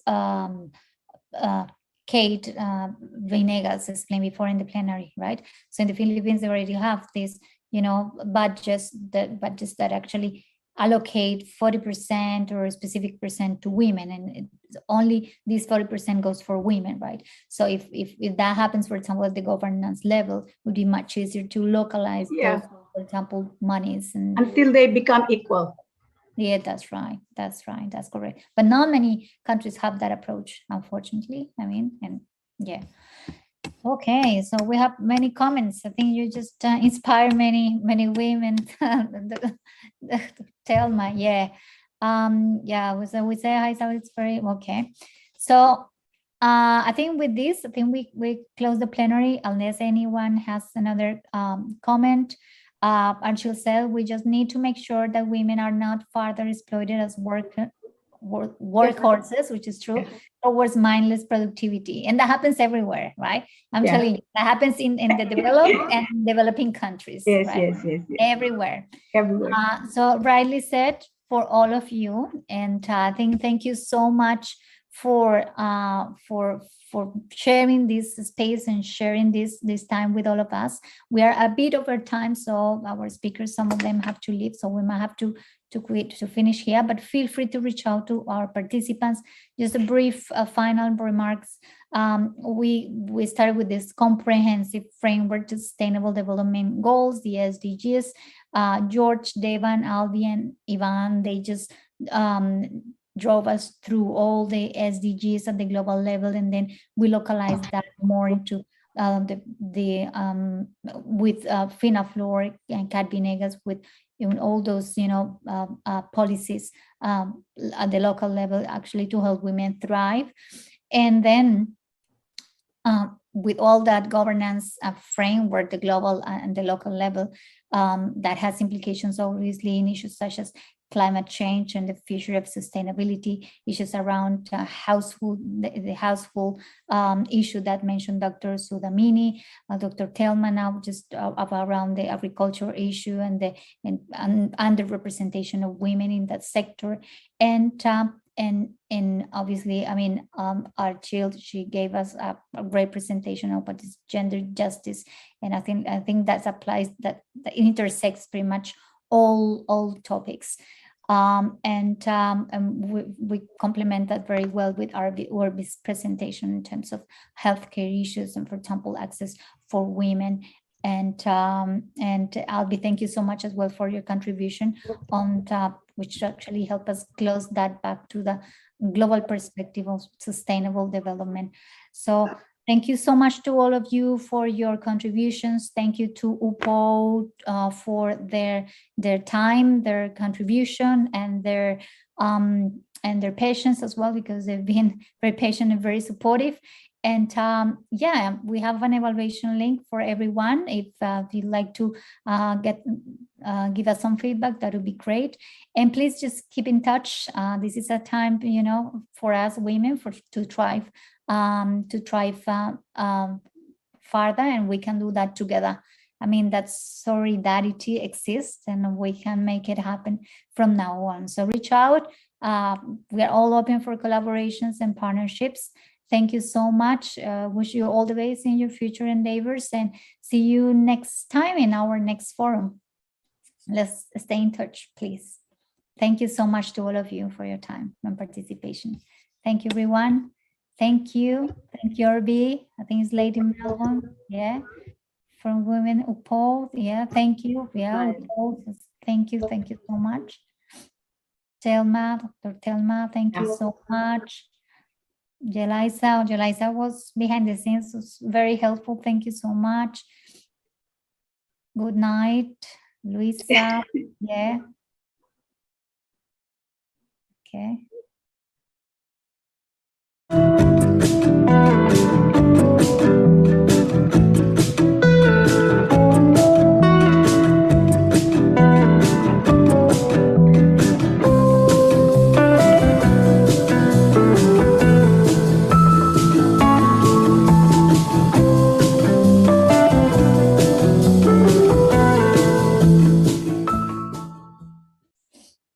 Excellent. Okay. Yeah. Thank you. Thank you, Dr. Solamini. We'll be in touch with you for future collaborations. We are in touch all the time, I guess.